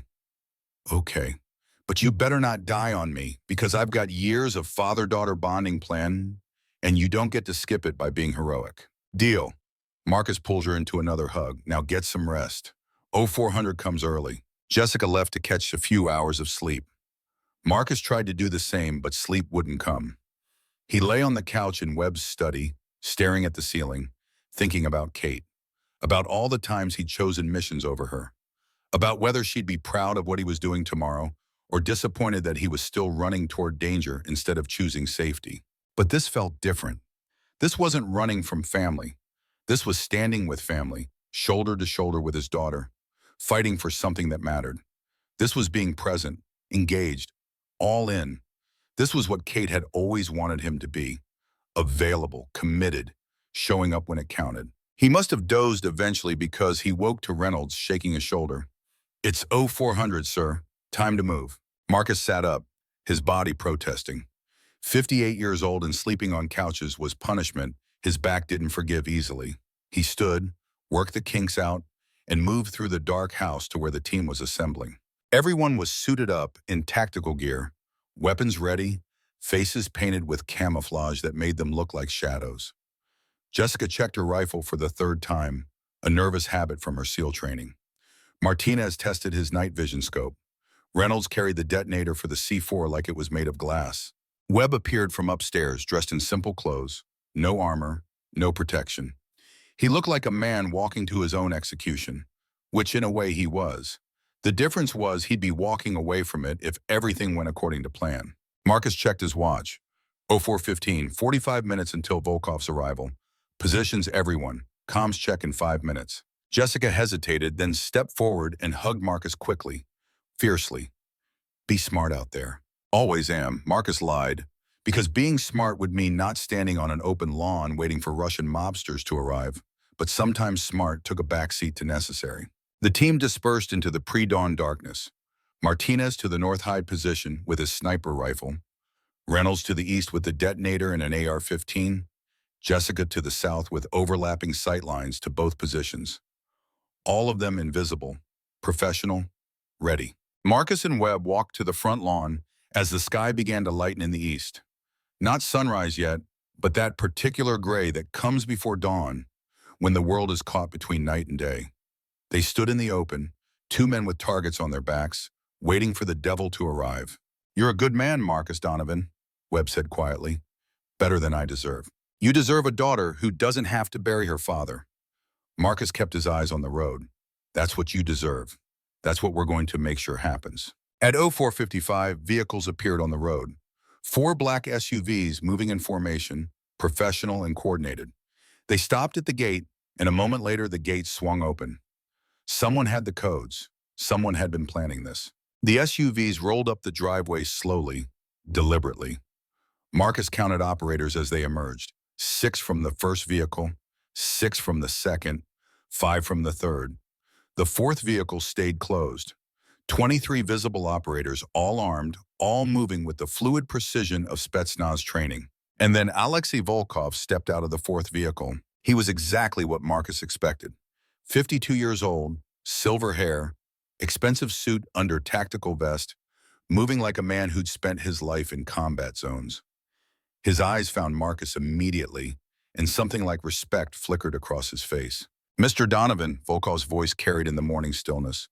"I'm impressed you actually showed up. I half expected you to run." "I don't run," Marcus said, "and I don't break my word. Where's Emma?" Volkov smiled, gestured to the fourth vehicle. The door opened and Emma Webb was pulled out by two guards. She looked terrified but unharmed, her hands zip-tied in front of her, her eyes finding her father and filling with tears. "Dad?" Her voice broke. "I'm sorry, I'm so sorry. It's okay, baby." Webb took a step forward. "It's going to be okay." "Stop!" Volkov's command was sharp. "The exchange happens in order. First, I verify that your team has left the property as agreed." He pulled out a thermal scanner, swept it across the estate. The readout showed heat signatures in the house, but they were stationary, fake, mannequins that Reynolds had rigged to confuse exactly this kind of scan. Volkov frowned, did another sweep, then seemed satisfied. "Your team withdrew. Good. You're smarter than I thought. Now, Webb, step forward. 10 paces, then Emma will be released." Webb looked at Marcus. "This is it?" "This is it," Marcus said. "Stay calm. Trust the process." Webb walked forward slowly, each step looking like it cost him years off his life. At 10 paces, he stopped. Volkov nodded to his guards. They cut Emma's zip ties and pushed her forward. She ran to her father, collapsed into his arms, both of them crying. The sound of their reunion was beautiful and terrible. The sound of love and fear mixing into something that made Marcus's chest tight. "Very touching," Volkov said. "Now, Emma, move away from your father. Stand with Donovan. Webb, continue walking toward me." This was the moment. The critical point where everything could go wrong or everything could go right. Emma separated from her father, walking backward toward Marcus, her eyes never leaving Webb. Marcus reached out, pulled her behind him, positioned himself between her and Volkov's forces. Webb took another step forward, then another, then stopped. "I want you to know something." Webb's voice rang out clear. "My wife, Michelle, died because of money you made smuggling oil. 17 people died in Paris. Hundreds more in other attacks. I'm not surrendering because I'm afraid. I'm surrendering because my daughter's life matters more than my revenge. But you don't get away with this. The testimony is already recorded, already submitted. Even if you kill me now, the indictments proceed. You've already lost." Volkov's expression darkened. "You think paper and laws frighten me? I've survived worse than congressional hearings." "Maybe," Webb said, "but you haven't survived this." He dove to the ground. Marcus grabbed Emma and ran, pulling her toward the south hide position where Jessica waited. At the same moment, Reynolds triggered the C4. The house exploded, not all at once, but in a carefully orchestrated sequence that turned the front entrance into an inferno. The blast wave knocked several of Volkov's operators to the ground. Debris rained down like shrapnel. Screams filled the air. Martinez's rifle cracked from the north position. One operator down, 2, 3. Jessica opened up from the south with controlled bursts, her AR-15 finding targets with brutal efficiency. Reynolds emerged from the east, firing and moving, taking down anyone who tried to organize a response. The ambush was perfect. Volkov's forces were caught completely off guard, expecting a surrender and getting a coordinated assault. Half his operators went down in the first 30 seconds. The rest scrambled for cover, returning fire blindly, not knowing where the attacks were coming from, but they were professionals. They didn't panic. Within 60 seconds, they'd established defensive positions, organized fire teams, begun suppressing Marcus's team's hide positions with overwhelming volume of fire. Marcus got Emma behind cover, checked her for injuries. "You okay?" She nodded, unable to speak, shaking with adrenaline and fear. "Stay here," Marcus commanded. "Do not move until I come back for you." He moved toward Webb, who was crawling toward cover, and that's when Marcus saw the blood. Webb had been hit in the initial exchange, a round that caught him in the abdomen. Not immediately fatal, but serious, very serious. Marcus reached him, dragged him behind a concrete planter. "How bad?" "Bad enough." Webb's voice was weak. "Go. Get Emma out." That was the mission. "The mission isn't complete until everyone's home." Marcus applied pressure to the wound, his hands coming away red. "Jessica, I need Martinez here now. We've got a man down." Jessica's voice crackled over comms. "We're pinned down. They've got 2 machine guns set up. suppressing all our positions.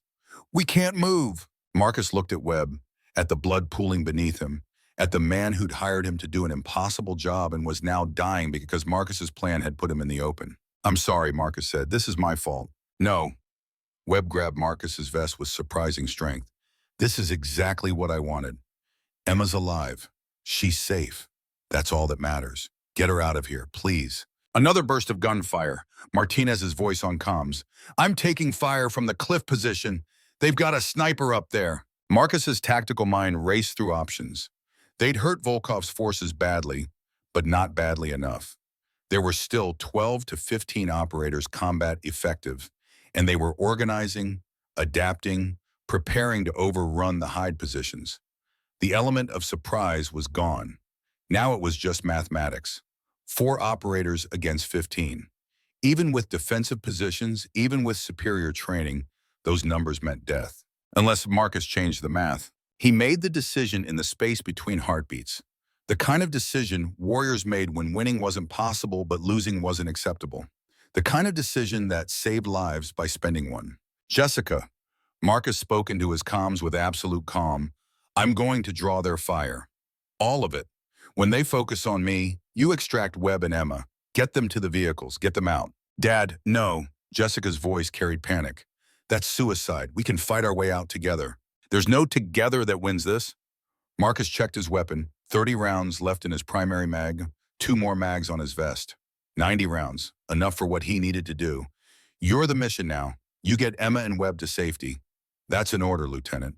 Dad, please. Jessica was crying now, her professional composure cracking. Don't do this. Don't leave me again. I'm not leaving, Marcus said. I'm staying exactly where I need to be, where I should have been all along, protecting the people I love, protecting you. He stood up before she could respond, before anyone could stop him, stood up from behind cover and walked toward Volkov's position, firing as he moved. Not wild spray, but controlled bursts, each round aimed, each round counting. One operator went down, another, a third. Every weapon on the property turned toward him.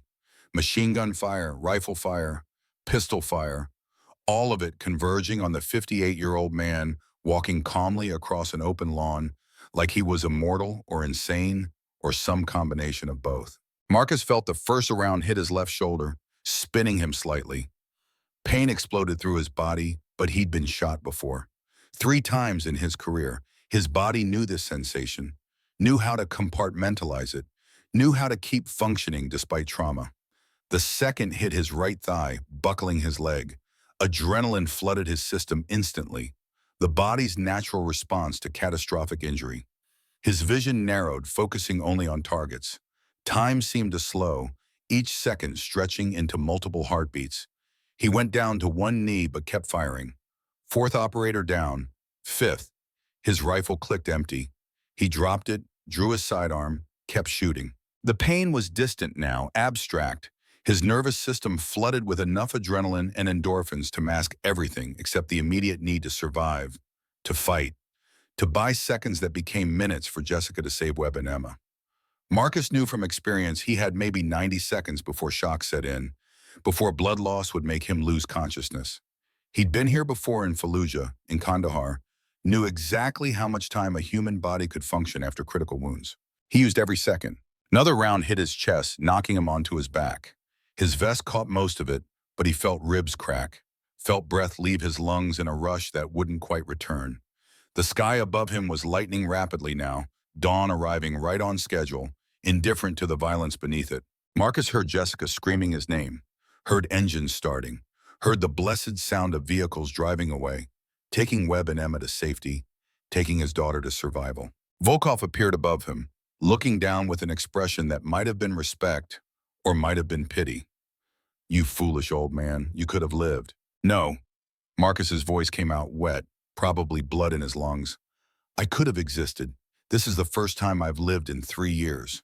Volkov raised his weapon. Marcus closed his eyes, thought of Kate, thought of Jessica, thought of the sunrise he wouldn't see, but his daughter would. The shot never came. Instead, sirens, police sirens, lots of them, coming fast. Volkov cursed in Russian, gestured to his remaining men. They scattered like shadows, disappearing into vehicles, into the dawn, leaving their dead behind because staying meant capture, and capture meant life in federal prison. Marcus lay there, bleeding into the grass, listening to the sirens get closer. Someone had called the police, probably one of the neighbors, probably 20 minutes ago when the first explosion went off. But 20 minutes in a wealthy neighborhood meant response times that could save lives. Paramedics appeared, hands on his chest, voices saying things about trauma, and GSW and code something. Marcus tried to speak, tried to ask about Jessica and Webb and Emma, but his voice wouldn't work anymore. The last thing he saw before the darkness took him was the sunrise, Kate's favorite time of day. The promise of beginning, of renewal, of second chances for men who'd spent their first chances badly. Marcus Donovan smiled and let the darkness come, knowing his daughter was safe, knowing Emma would see her father recover, knowing he'd finally kept the promise he should have made years ago. The promise to be there, to stand in the gap, to choose love over survival, family over missions, presence over everything else. The last operator had learned his final lesson, and it had cost him everything he had left to give. The machines beeped in steady rhythm, counting heartbeats that shouldn't still be happening. Marcus Donovan woke in increments, awareness returning in fragments, like a puzzle assembling itself one piece at a time. White ceiling tiles, antiseptic smell, distant voices speaking medical terminology he didn't understand. The particular quality of fluorescent lighting that meant hospital, meant survival, meant he'd somehow cheated death one more time. Pain came next. Not the sharp pain of fresh wounds, but the deep, grinding ache of a body held together by surgery and pharmaceuticals, and sheer stubborn refusal to quit. His left shoulder felt like someone had driven railroad spikes through it. His right thigh throbbed with each heartbeat. His chest was a symphony of broken ribs and bruised tissue that protested every shallow breath. But he was breathing. That counted for something. "Dad," Jessica's voice thick with exhaustion and relief. "Oh, thank God. Dad, can you hear me?" Marcus's eyes found his daughter sitting in a chair beside the bed. She looked like she hadn't slept in days, still wearing tactical pants and a navy hoodie, her hair pulled back in that familiar ponytail. Her eyes were red from crying, her face pale from stress. But she was there. She was safe. He tried to speak, but his throat was too dry, too raw. Jessica seemed to understand, held a cup with a straw to his lips. "Small sips," the nurse said. Marcus drank, felt his voice returning. "How long?" The words came out raspy, barely above a whisper. 3 days. Jessica set the cup down, took his hand carefully, avoiding the IV lines. "You coded twice in the ambulance. They did emergency surgery at Scripps Memorial. Shoulder reconstruction, femoral artery repair, chest tubes for collapsed lung." She paused. "You died on the operating table, Dad. For 90 seconds, you were gone." Marcus processed this information with the detached interest of a man who'd gotten comfortable with the idea of death. "But I'm not gone now." "No," Jessica's voice broke. "You stubborn old man, you're still here." "Emma?" Marcus needed to know. "Webb?" "Both alive." Jessica smiled despite the tears streaming down her face. "Webb's in surgery down the hall. Abdominal wound, but they think he'll make a full recovery. Emma's unharmed. Physically, anyway. She's with FBI protection now. Real protection this time." "And the others? Martinez? Reynolds?" Jessica's expression darkened. "Reynolds didn't make it.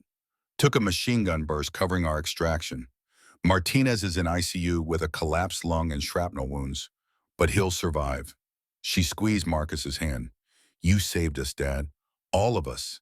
Your sacrifice play gave us the time we needed to get everyone out." Marcus thought about Reynolds, a man who'd betrayed them, then died earning redemption. A father who'd made terrible choices trying to save his daughter, then made the ultimate choice to save someone else's. There was something biblical in that, something about grace and second chance that Marcus didn't have the energy to fully process. "Volkov?" Marcus asked. "That's the interesting part." Jessica pulled out her phone, showed him a news article. Alexei Volkov was arrested 6 hours after the firefight. High-speed chase on Interstate 5, crashed near the border. He's in federal custody now, facing enough charges to put him away for life. RICO, attempted murder, kidnapping, the works. Marcus studied the photo of Volkov being led away in handcuffs. The Russian looked older somehow, diminished, no longer the confident operator who'd walked onto the La Jolla estate with 20 armed men. Just a criminal who'd bet everything and lost. "And Webb's testimony?" Marcus needed to know if it had all meant something, if the blood and pain and dying had served a purpose beyond just survival. Jessica's smile widened. He testified yesterday from his hospital bed via video link, gave the Senate Intelligence Committee everything. The indictments are being filed today. 400 million in assets frozen, 23 Bratva members named. The FBI is calling it the biggest organized crime case in a decade. So we won. Marcus said it quietly, testing the words, seeing if they felt true. We won. Jessica confirmed. Emma's safe. Webb's alive. The bad guys are going to prison. And you, against all odds in medical science, are still breathing. She leaned forward, her voice dropping. But Dad, you can't do this again. You can't keep trading your life for missions. My heart can't take it. Marcus looked at his daughter, really looked at her, and saw the fear beneath the relief. She'd almost lost him. Had lost him for 90 seconds on an operating table while doctors tried to restart a heart that had decided it was done. That kind of trauma left scars deeper than any bullet wound. I'm done, Marcus said. He meant it. 58 years old, more metal pins than original bone in his shoulder, a body held together by surgical thread and medical miracles. There would be no more missions after this, no more running toward danger, no more trading presence for purpose. Jessica studied his face, looking for the lie, the qualification, the loophole that would let him backslide into old habits. When she didn't find it, something in her expression softened. Good, because I'm not letting you out of my sight for the next year minimum. You're stuck with me, old man. Hope you're ready for family dinners and movie nights and all the boring, normal life you've been avoiding. Sounds perfect. Marcus squeezed her hand as hard as his depleted strength allowed. Sounds like exactly what I need. The door opened and a nurse entered, professional and efficient, checking vitals and adjusting medications. Jessica stepped back to give her room to work.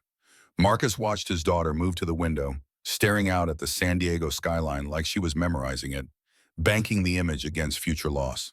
The nurse finished her checks. Your vitals are improving. Doctor will want to see you this afternoon, discuss recovery timeline. She smiled. You're lucky to be alive, Mr. Donovan. Someone up there must like you. Or my daughter's prayers are louder than my sins, Marcus said. After the nurse left, Jessica returned to his bedside. There's someone who wants to see you if you're up for visitors.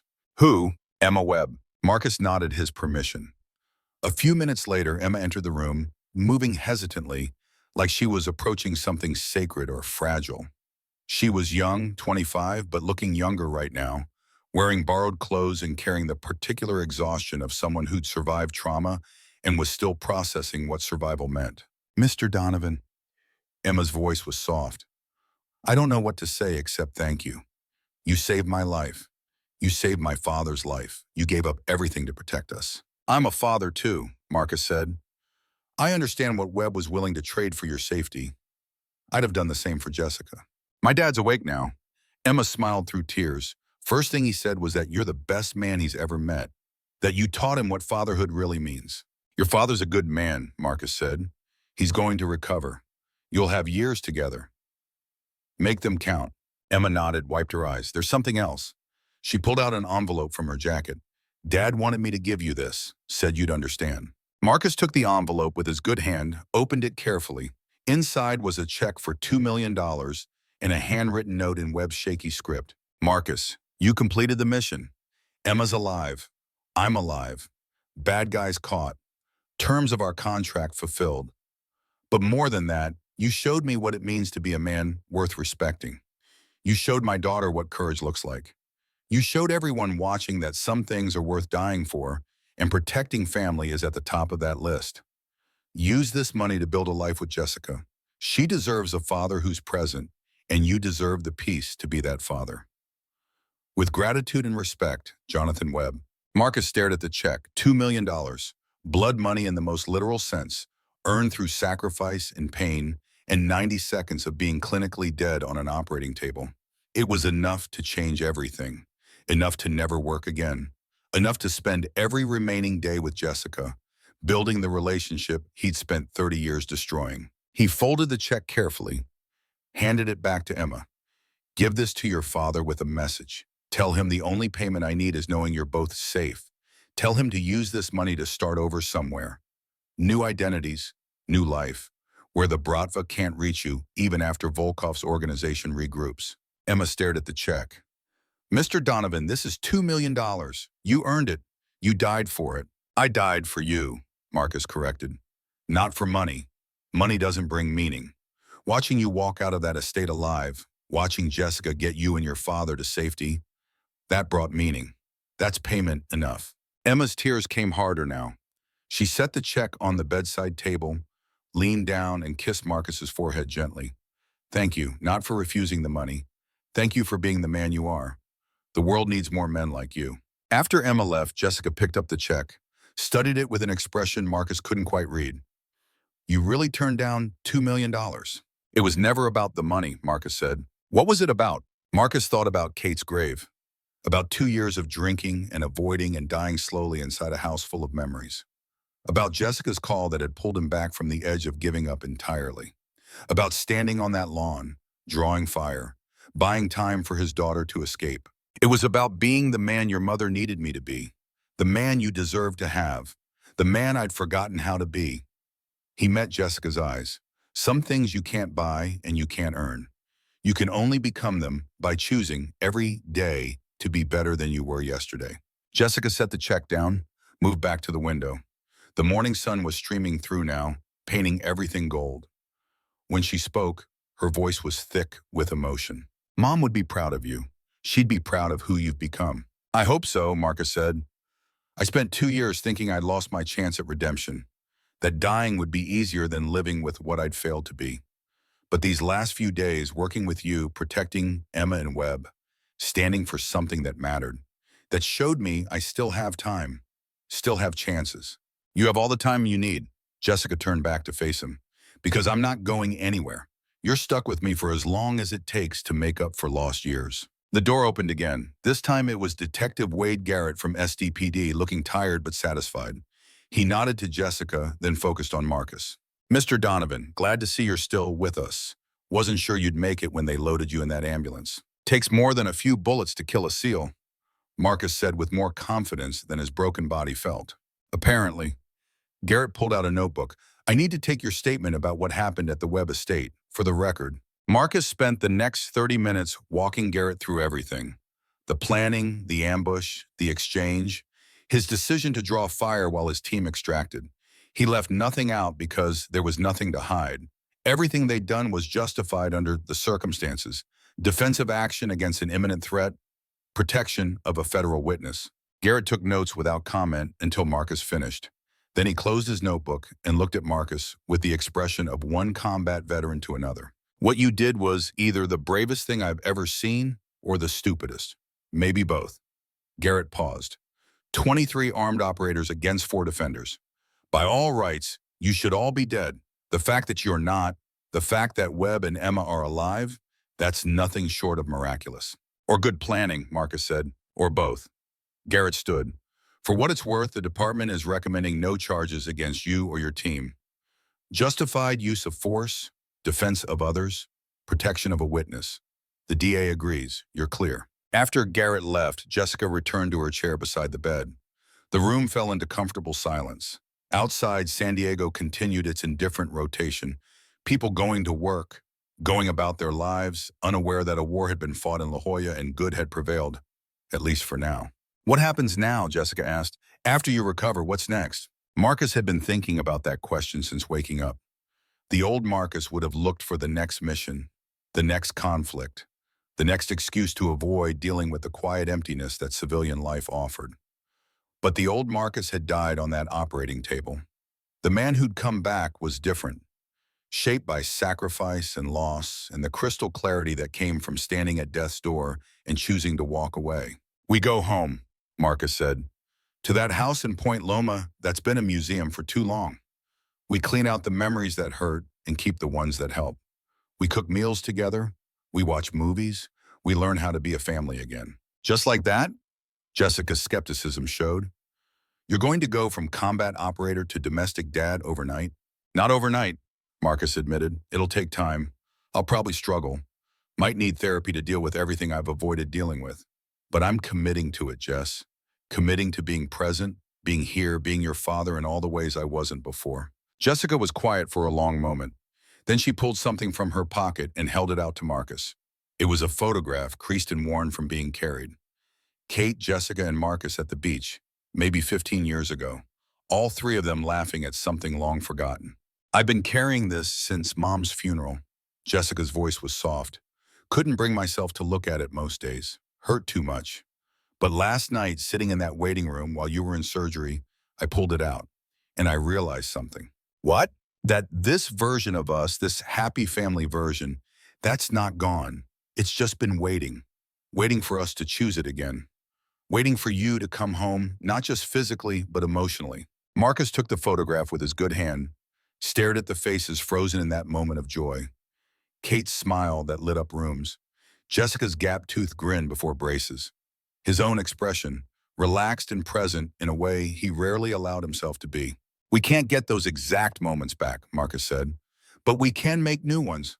Better ones, maybe, because now I understand what I'm choosing, what I'm protecting. Jessica took the photo back, studied it one more time, then smiled. New moments sound good. New memories to replace the painful ones. New chances to get it right. The days that followed blurred together in the way hospital days do. Physical therapy sessions that left Marcus exhausted and frustrated with how weak his body had become. Visits from Martinez, recovering from his own injuries, trading war stories and dark humor the way operators did when they'd survived what shouldn't have been survivable. Phone calls from Blackwater executives wanting to discuss future contracts that Marcus politely but firmly declined. Webb was discharged first, reunited with Emma in an FBI safe house, where they'd stay until the trial concluded. He called Marcus before leaving, voice still weak but determined. They're giving us new identities, moving us to somewhere the Bratva can't reach, starting over completely. Good, Marcus said. Make it count. Be the father she needs. Already am, Webb paused. Thanks to you, I get that chance.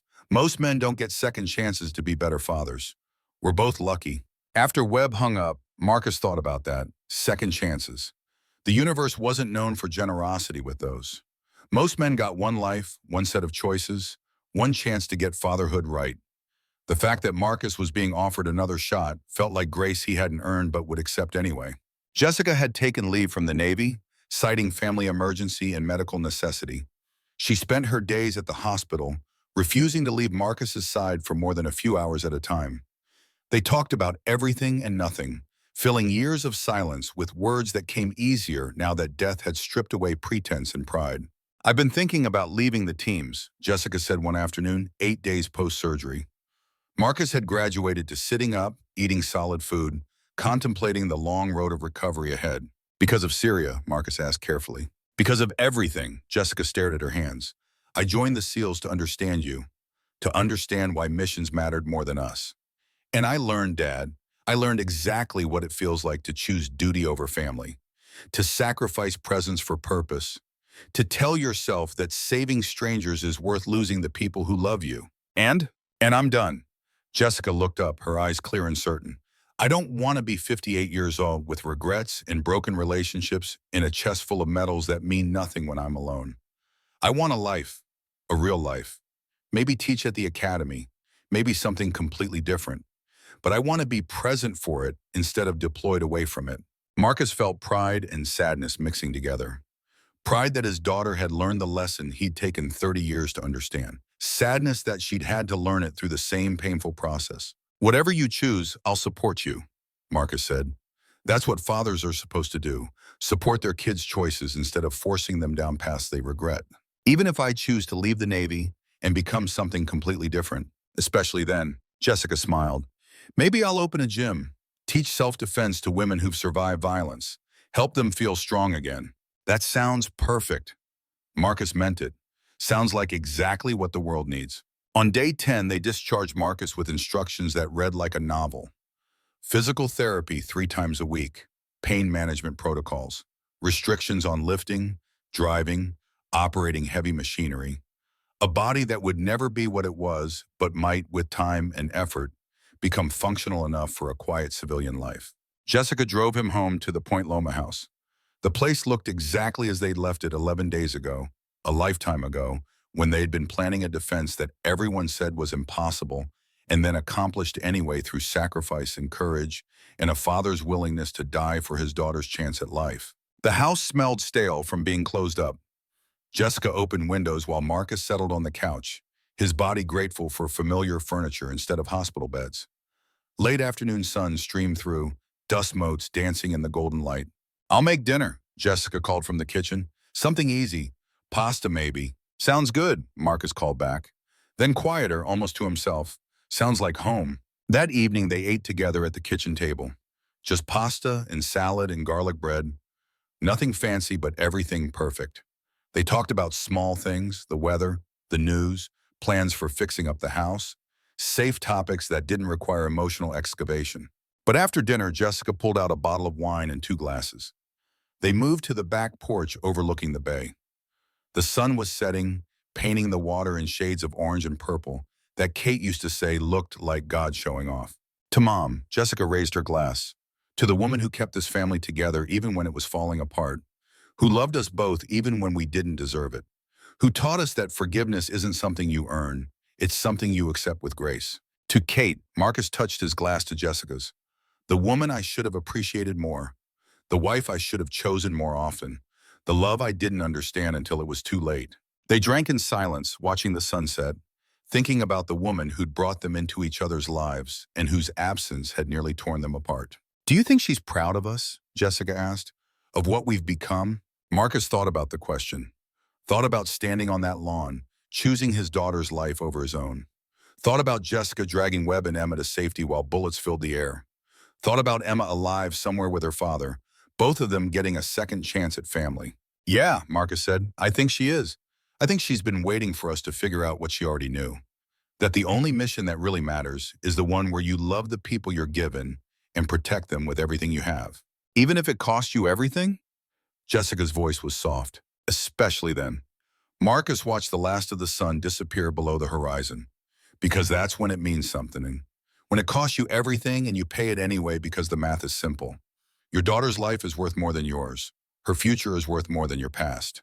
Her chance at happiness is worth every sacrifice you can make. Jessica leaned her head on his shoulder the way she used to as a child.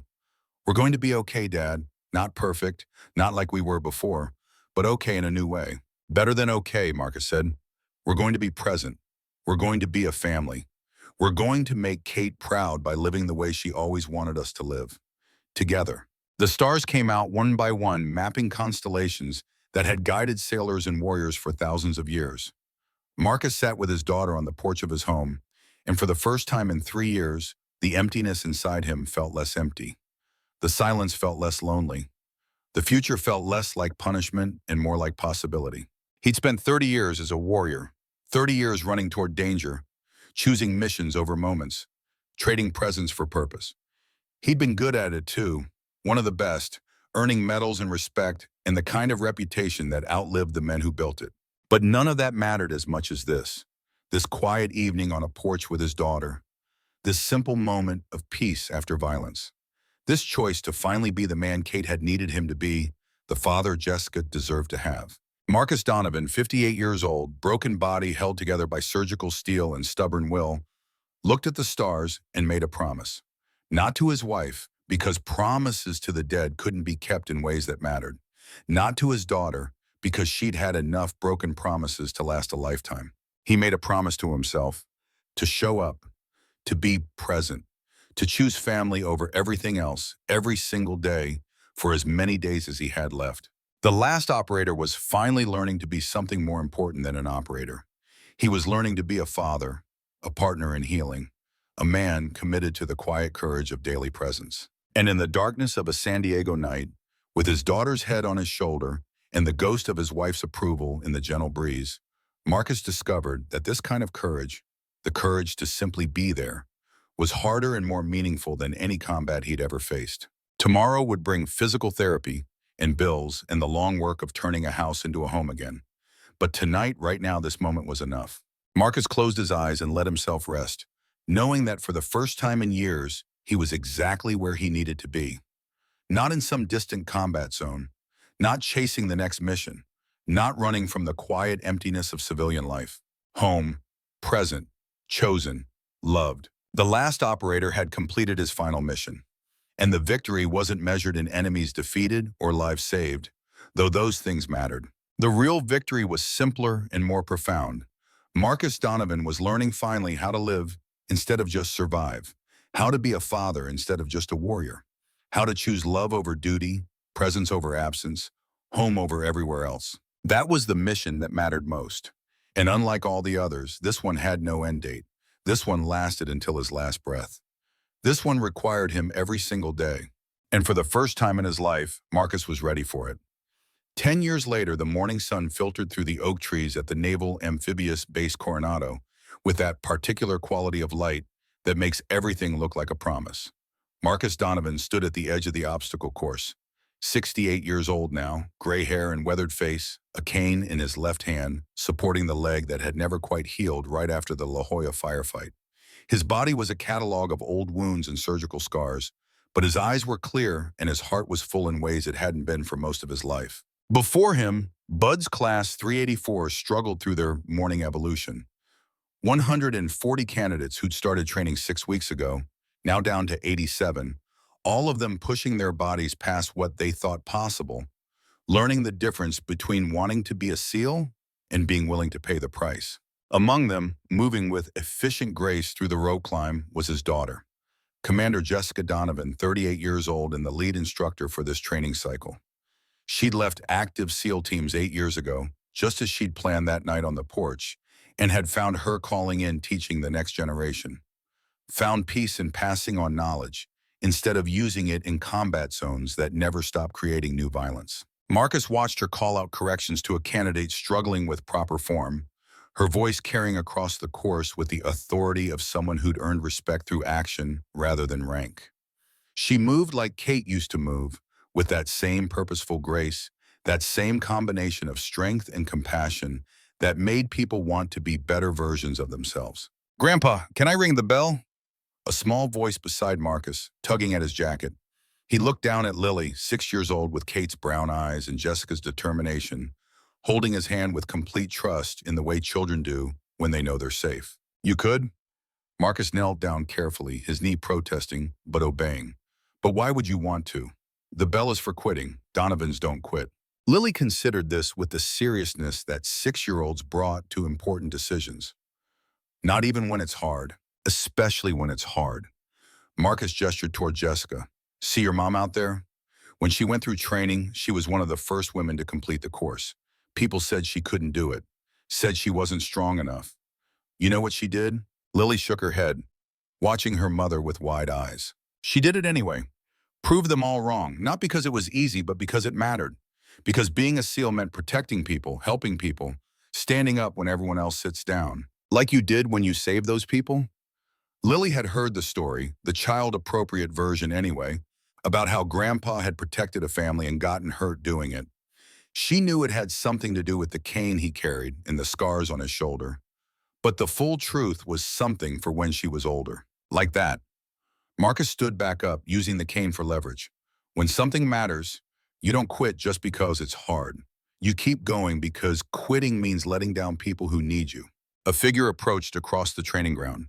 Commander David Chen, one of Jessica's fellow instructors, late 30s, with the kind of easy confidence that came from years of successful operations. He'd been one of Jessica's teammates before they both transitioned to instructor duty, and Marcus had watched their friendship develop into something more over the past 3 years. "Morning, Mr. Donovan." Chen smiled at Lily. "Morning, troublemaker. You trying to ring that bell again?" Lily giggled. "Grandpa says Donovans don't quit." "Your grandpa's a smart man." Chen turned to Marcus. "Commander Donovan asked me to let you know the ceremony starts in 30 minutes. You ready?" "As I'll ever be." Marcus checked his watch. Today was special. Not just another graduation from Buds, though that was always worth celebrating. Today, the Navy was dedicating a new training facility, and they'd asked Marcus to speak. Asked him to share whatever wisdom 68 years and a lifetime of service had taught him about what it meant to be a warrior. Jessica jogged over, slightly winded but smiling. The kind of smile that said she loved this work, found meaning in it, had made the right choice leaving active duty to teach. She high-fived Lily, then looked at Marcus. "You nervous?" Jessica asked. "About the speech?" "Should I be?" Marcus had given plenty of speeches over the years, briefings, after-action reports, eulogies for fallen teammates. But this felt different. This felt like a final accounting, a last chance to make sure the next generation understood what the previous one had learned through blood and sacrifice. It's a big audience, Jessica said. Active duty SEALs, retired operators, families, brass from Washington. They're all coming to hear the last operator speak. That nickname had stuck over the past decade. The last operator. Someone had written an article about the La Jolla firefight, about Marcus's sacrifice play, about the 58-year-old warrior who'd stood in the gap between evil and innocence. The story had gone viral, been turned into a book, nearly been optioned for a movie that Marcus had quietly killed by refusing to sign away rights. He didn't want Hollywood glory. He just wanted to live quietly with his family and occasionally pass on what he'd learned. But the nickname remained, the last operator, the man who'd proved that age wasn't a limitation when courage was required. The father who'd chosen his daughter's life over his own and somehow survived to tell about it. I'll just tell them the truth, Marcus said. That being a warrior isn't about being the strongest or the fastest or the most aggressive. It's about being there when you're needed, showing up, choosing duty without sacrificing the people who love you in the process. That's a hard balance, Chen said quietly. I struggle with it myself. The job demands everything. How do you give everything to the teams without giving so much that your family gets nothing? Marcus thought about the question. It was the central tension of every warrior's life. The impossible equation that had cost him his marriage for years and nearly cost him his relationship with Jessica. There was no perfect answer. There was only the daily choice to try. You accept that you'll never be perfect at either, Marcus said. You'll miss some moments at home because duty called. You'll miss some missions because family needed you. The goal isn't perfection, it's being present more often than you're absent, choosing wisely when the conflicts come, and never ever letting your family think they're second priority to the job. Chen nodded slowly. Jessica was watching Marcus with an expression that carried pride and something deeper, something that looked like gratitude for the father he'd become after almost losing the chance entirely. Come on, Lily. Jessica took her daughter's hand. Let's get Grandpa to the ceremony before he tries to run the obstacle course himself and break something. I could still run that course. Marcus said it with mock indignation. In your dreams, old man, Jessica grinned. You couldn't make it past the first rope climb without that hip giving out. Watch me. Marcus took a step toward the course, then thought better of it when his knee sent a sharp reminder that 68-year-old bodies didn't bounce back from injuries the way 28-year-old bodies did. Okay, maybe you're right. They walked together across the base, a slow procession accommodating Marcus's cane and Lily's short legs. Other operators passed them, offering nods of respect or quick greetings. Marcus knew most of them by name, had made it his business over the past decade to know the people Jessica worked with, to be present in her life in ways he hadn't been during her childhood. The ceremony venue was outdoors, rows of chairs facing a small stage with an American flag hanging limp in the still air. Several hundred people were already seated, active duty SEALs in uniform, retired operators in civilian clothes, families who'd lost loved ones to combat and found some comfort in ceremonies that honored service. Brass from Washington wearing enough medals to weigh down a smaller man. And in the front row, a face Marcus hadn't expected to see. Jonathan Webb, 65 now and looking healthy, sitting beside Emma, who was 35 and holding the hand of a young boy who must have been her son. They'd stayed in touch over the years, annual Christmas cards and occasional phone calls, but Marcus hadn't known they were coming today. Webb stood when he saw Marcus, moved to greet him with an embrace that conveyed more than words could. Emma hugged Marcus too, carefully around his injuries, then introduced her son. This is Michael, Emma said. Michael, this is Mr. Donovan, the man I told you about, the hero who saved Grandpa and me. I'm not a hero. Marcus knelt down to Michael's level, ignoring his knee's protest. I just did what anyone would do, protected people who needed protecting. Michael studied Marcus with the serious expression children get when they're trying to understand adult concepts. My mom says you almost died saving them. That's true, Marcus said. But the important part isn't that I almost died. It's that everyone lived. That's what matters, not the sacrifice, the result. The ceremony began with military precision. National anthem, color guard, opening remarks from the base commander about the importance of training facilities and the legacy of naval special warfare. All necessary ritual, all meaningful in its way. But Marcus could feel the audience's restlessness. They weren't here for speeches about budgets and infrastructure. They were here for something else. And now, the base commander's voice carried across the assembled crowd. I'd like to introduce a man who needs no introduction to anyone in this community. Marcus Donovan, call sign Hawk, served 32 years in naval special warfare. 3 tours Iraq, 2 Afghanistan, countless classified operations we'll never know about. He's survived what shouldn't be survivable. He saved lives at the cost of his own body. And 10 years ago, at 58 years old, he proved that courage has no expiration date. Ladies and gentlemen, the last operator. The applause started quiet and built to something overwhelming. People standing, clapping, some with tears in their eyes. Marcus made his way to the stage slowly, leaning on his cane, aware of every set of eyes watching him. This was the part he'd never gotten comfortable with. The attention, the hero worship. He didn't feel like a hero. He felt like a man who'd made mistakes and tried to make them right. He reached the podium, arranged his notes, then decided to ignore them. What he needed to say couldn't be read from paper.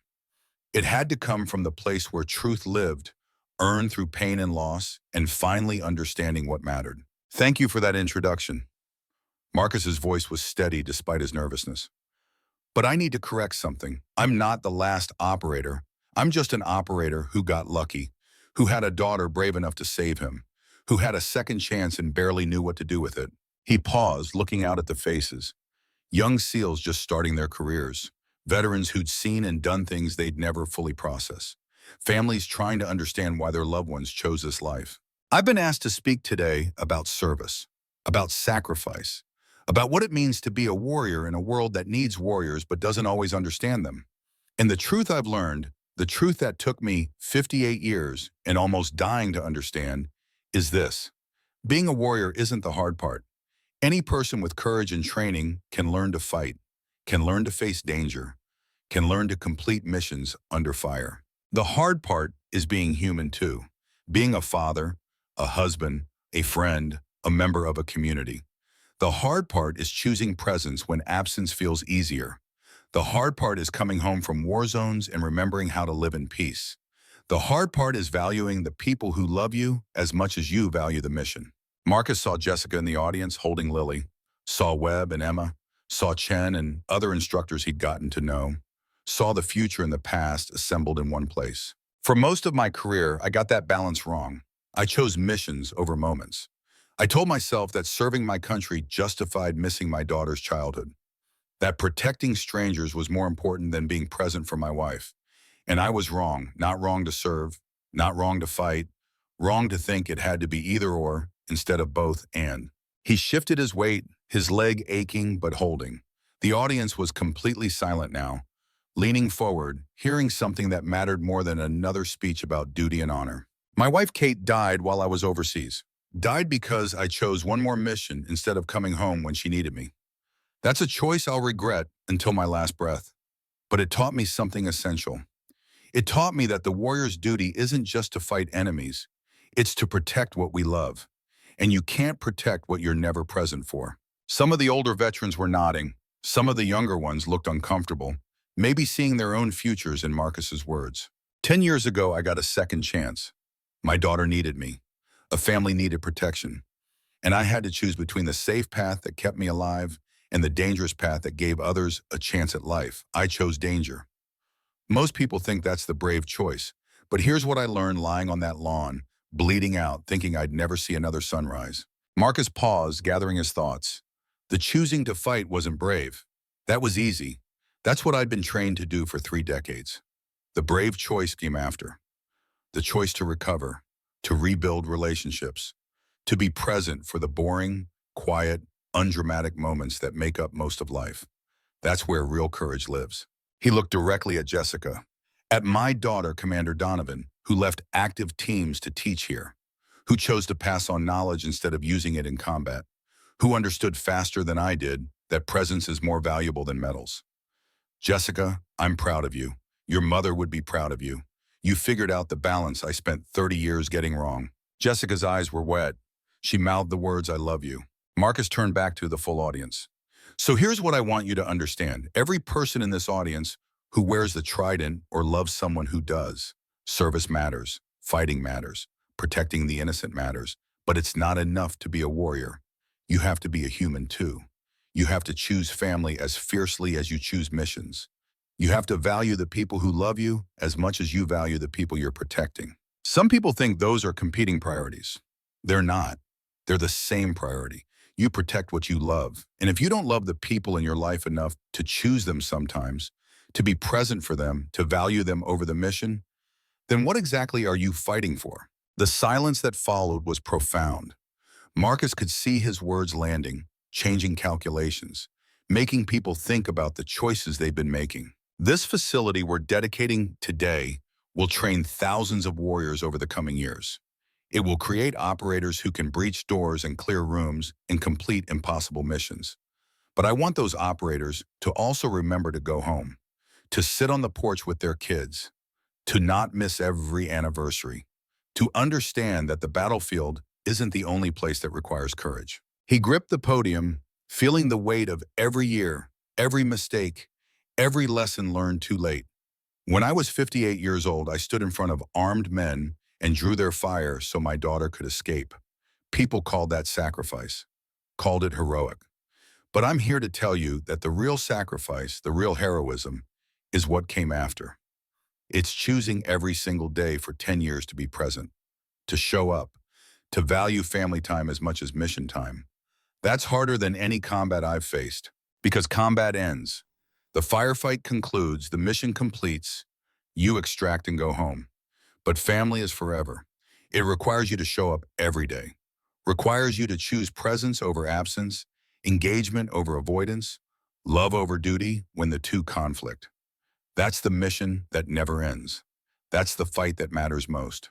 Marcus looked out at the sea of faces, young and old, active and retired, hopeful and haunted, all of them carrying the weight of service, the burden of having seen things that changed them, of having done things that couldn't be undone.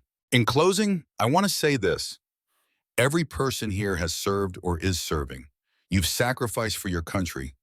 You've put yourselves in harm's way so others don't have to. That matters. That's noble. Never let anyone tell you different. But don't forget to live too. Don't forget that the people you love need you just as much as the mission does. Don't forget that presence is a gift, that time is finite, that no medal or commendation or operation will matter as much as the moment your kid asks you to play catch, and you say yes instead of I'm too busy. His voice broke slightly. I'm 68 years old. I've got more metal in my body than bone in some places. I walk with a cane. I'll never run an obstacle course again. But I have my daughter. I have my granddaughter. I have relationships I rebuilt after nearly destroying them.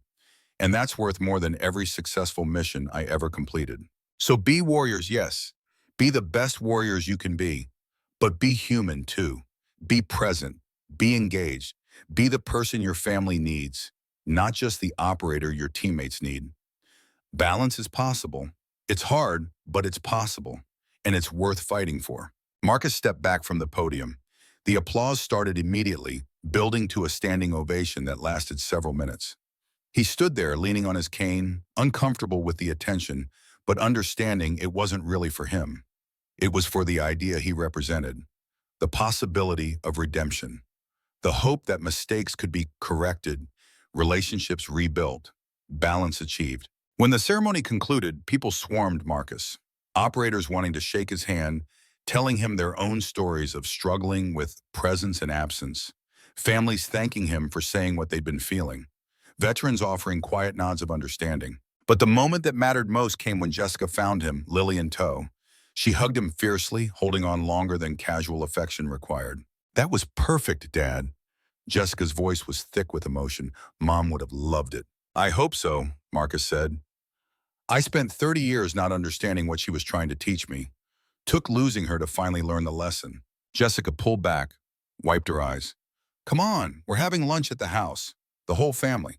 The whole family meant something now that it hadn't for most of Marcus's life. It meant Jessica and Lily. It meant Chen, who'd become part of their lives even if he and Jessica were taking things slow, building a relationship with the patience of people who'd both been deployed enough to know that rushing led to mistakes. It meant Webb and Emma and young Michael, who visited San Diego once a year and always made time to see the man who'd saved their lives. They gathered at the Point Loma house that afternoon. The place Marcus and Jessica had turned from a museum of grief into a home full of life. They'd repainted walls, replaced furniture, filled rooms with photos that faced forward instead of down. The house smelled like Kate's cooking now. Recipes Jessica had learned from her mother's old cookbook. Traditions passed from generation to generation. Over lunch, Michael asked the question children always asked when they learned about Marcus's past. Mr. Donovan, were you scared when those bad men were shooting at you? Marcus considered how to answer honestly without traumatizing a 10-year-old. Yeah, I was scared. Being brave doesn't mean not being scared. It means being scared and doing what needs doing anyway. But you almost died. Michael's eyes were wide. Mom said you got shot lots of times. 3 times. Marcus touched his shoulder, his thigh, his chest, through his shirt. And yes, I almost died. Did die for a little bit, actually. But I came back because I wasn't done yet. Had more to do, more people to love, more time to spend with my daughter. Lily spoke up from across the table, her mouth full of sandwich. Grandpa says quitting is for people who don't love their families enough. That's not exactly what I said. Marcus smiled, but close enough. The afternoon dissolved into the comfortable chaos of family gatherings. Chen taught Lily some basic self-defense moves in the backyard, making it fun while instilling real skills. Webb and Marcus sat on the porch, watching the bay, talking about nothing and everything the way old warriors do when they've survived what they shouldn't have and want to savor what remains. You saved my life, Webb said quietly. But more than that, you taught me how to live it. These past 10 years with Emma, watching Michael grow up, that's time I wouldn't have had without you. You'd have done the same for me, Marcus said. Maybe. Webb stared at the water. But I hope I'd have had the courage to refuse that $2 million. That showed me what real wealth looks like. Not money, relationships, purpose, being there. They sat in comfortable silence. 2 men who'd looked death in the face and chosen life. Who'd learned that survival meant more than just breathing. It meant presence and engagement in valuing every ordinary moment as the miracle it was. Evening came with that golden California light that made everything beautiful. The family gathered for dinner, sitting around the table that had once felt too empty and now felt perfectly full. They said grace, thanking God or the universe or whatever power watched over warriors and their families, for second chances and healing and the gift of being together. Later, after everyone had left and the house had settled into quiet, Marcus found himself in Kate's old study. Jessica had turned it into a reading room lined with books and comfortable chairs, but Kate's presence still lingered here.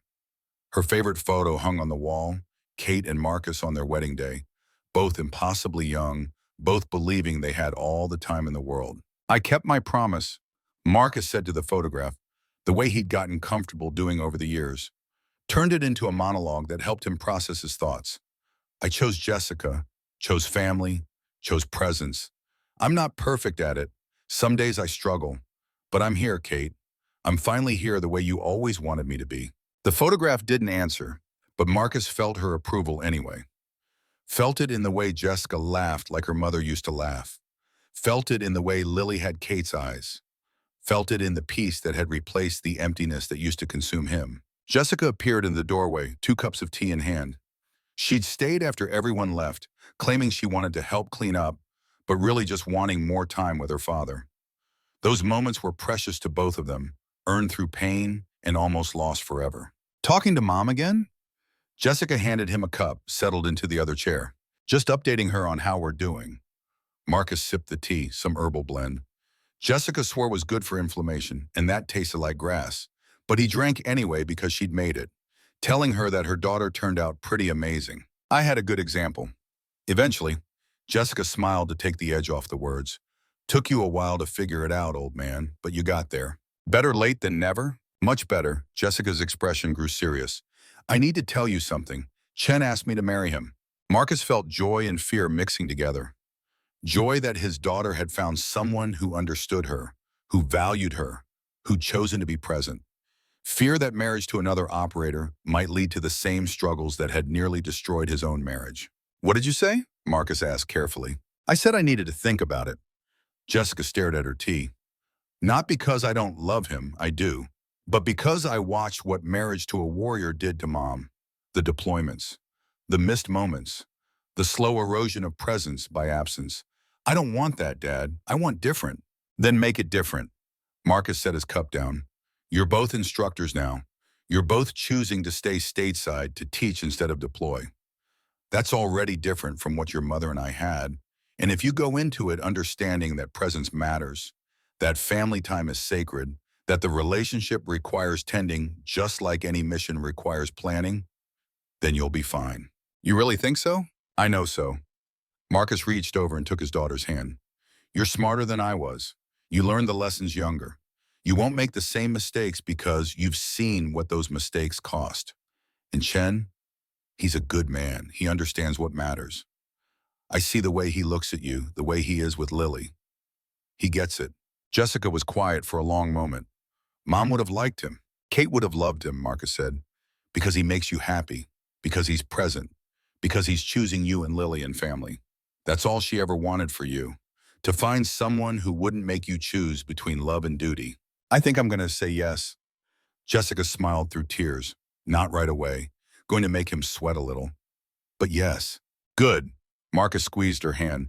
And I'll be there, front row, walking you down the aisle, crying like a baby because my little girl is all grown up and starting her own family. They sat together in the quiet of Kate's study, father and daughter, warriors both, having survived combat and loss in the harder battles of daily life. Outside, the bay reflected starlight. Inside, the house that had been a tomb of memories had become a home full of life. Marcus's phone buzzes, a text from Webb. Got home safe. Thank you for today. Thank you for everything. Michael won't stop talking about the hero who saved his grandpa and taught him that courage means showing up. Marcus typed back, not a hero, just a father who finally learned what matters. Give Michael my best. Tell him to be brave, not just when danger comes, but every ordinary day. That's where real courage lives. He set the phone aside and looked at Jessica.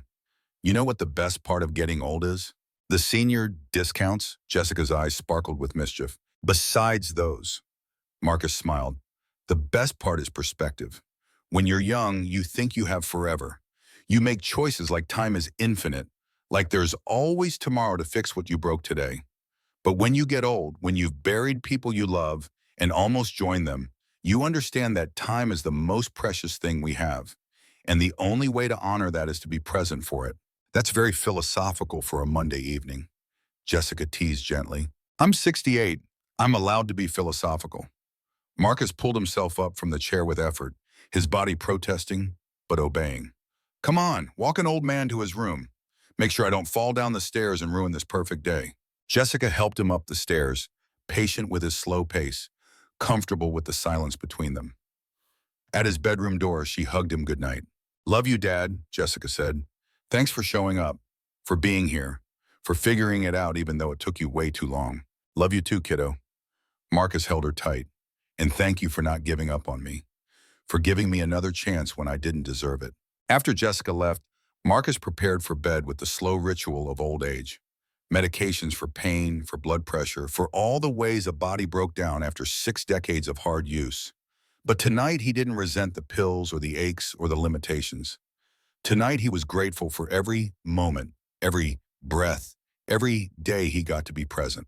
He lay in bed, staring at the ceiling, thinking about the speech he'd given that morning, about the faces in the audience, about the young SEALs just starting their careers and the veterans ending theirs, about the impossible balance between duty and presence that every warrior struggled with. Marcus had spent 30 years getting it wrong, had chosen missions over moments, absence over presence, duty over love, had lost his wife to that choice, had nearly lost his daughter, had died for 90 seconds and come back to discover that survival meant more than just breathing. It meant being there, showing up, choosing family as fiercely as he'd once chosen missions, valuing the ordinary moments as much as the extraordinary ones, understanding that the warrior's duty wasn't just to fight, but to protect what he loved by being present for it.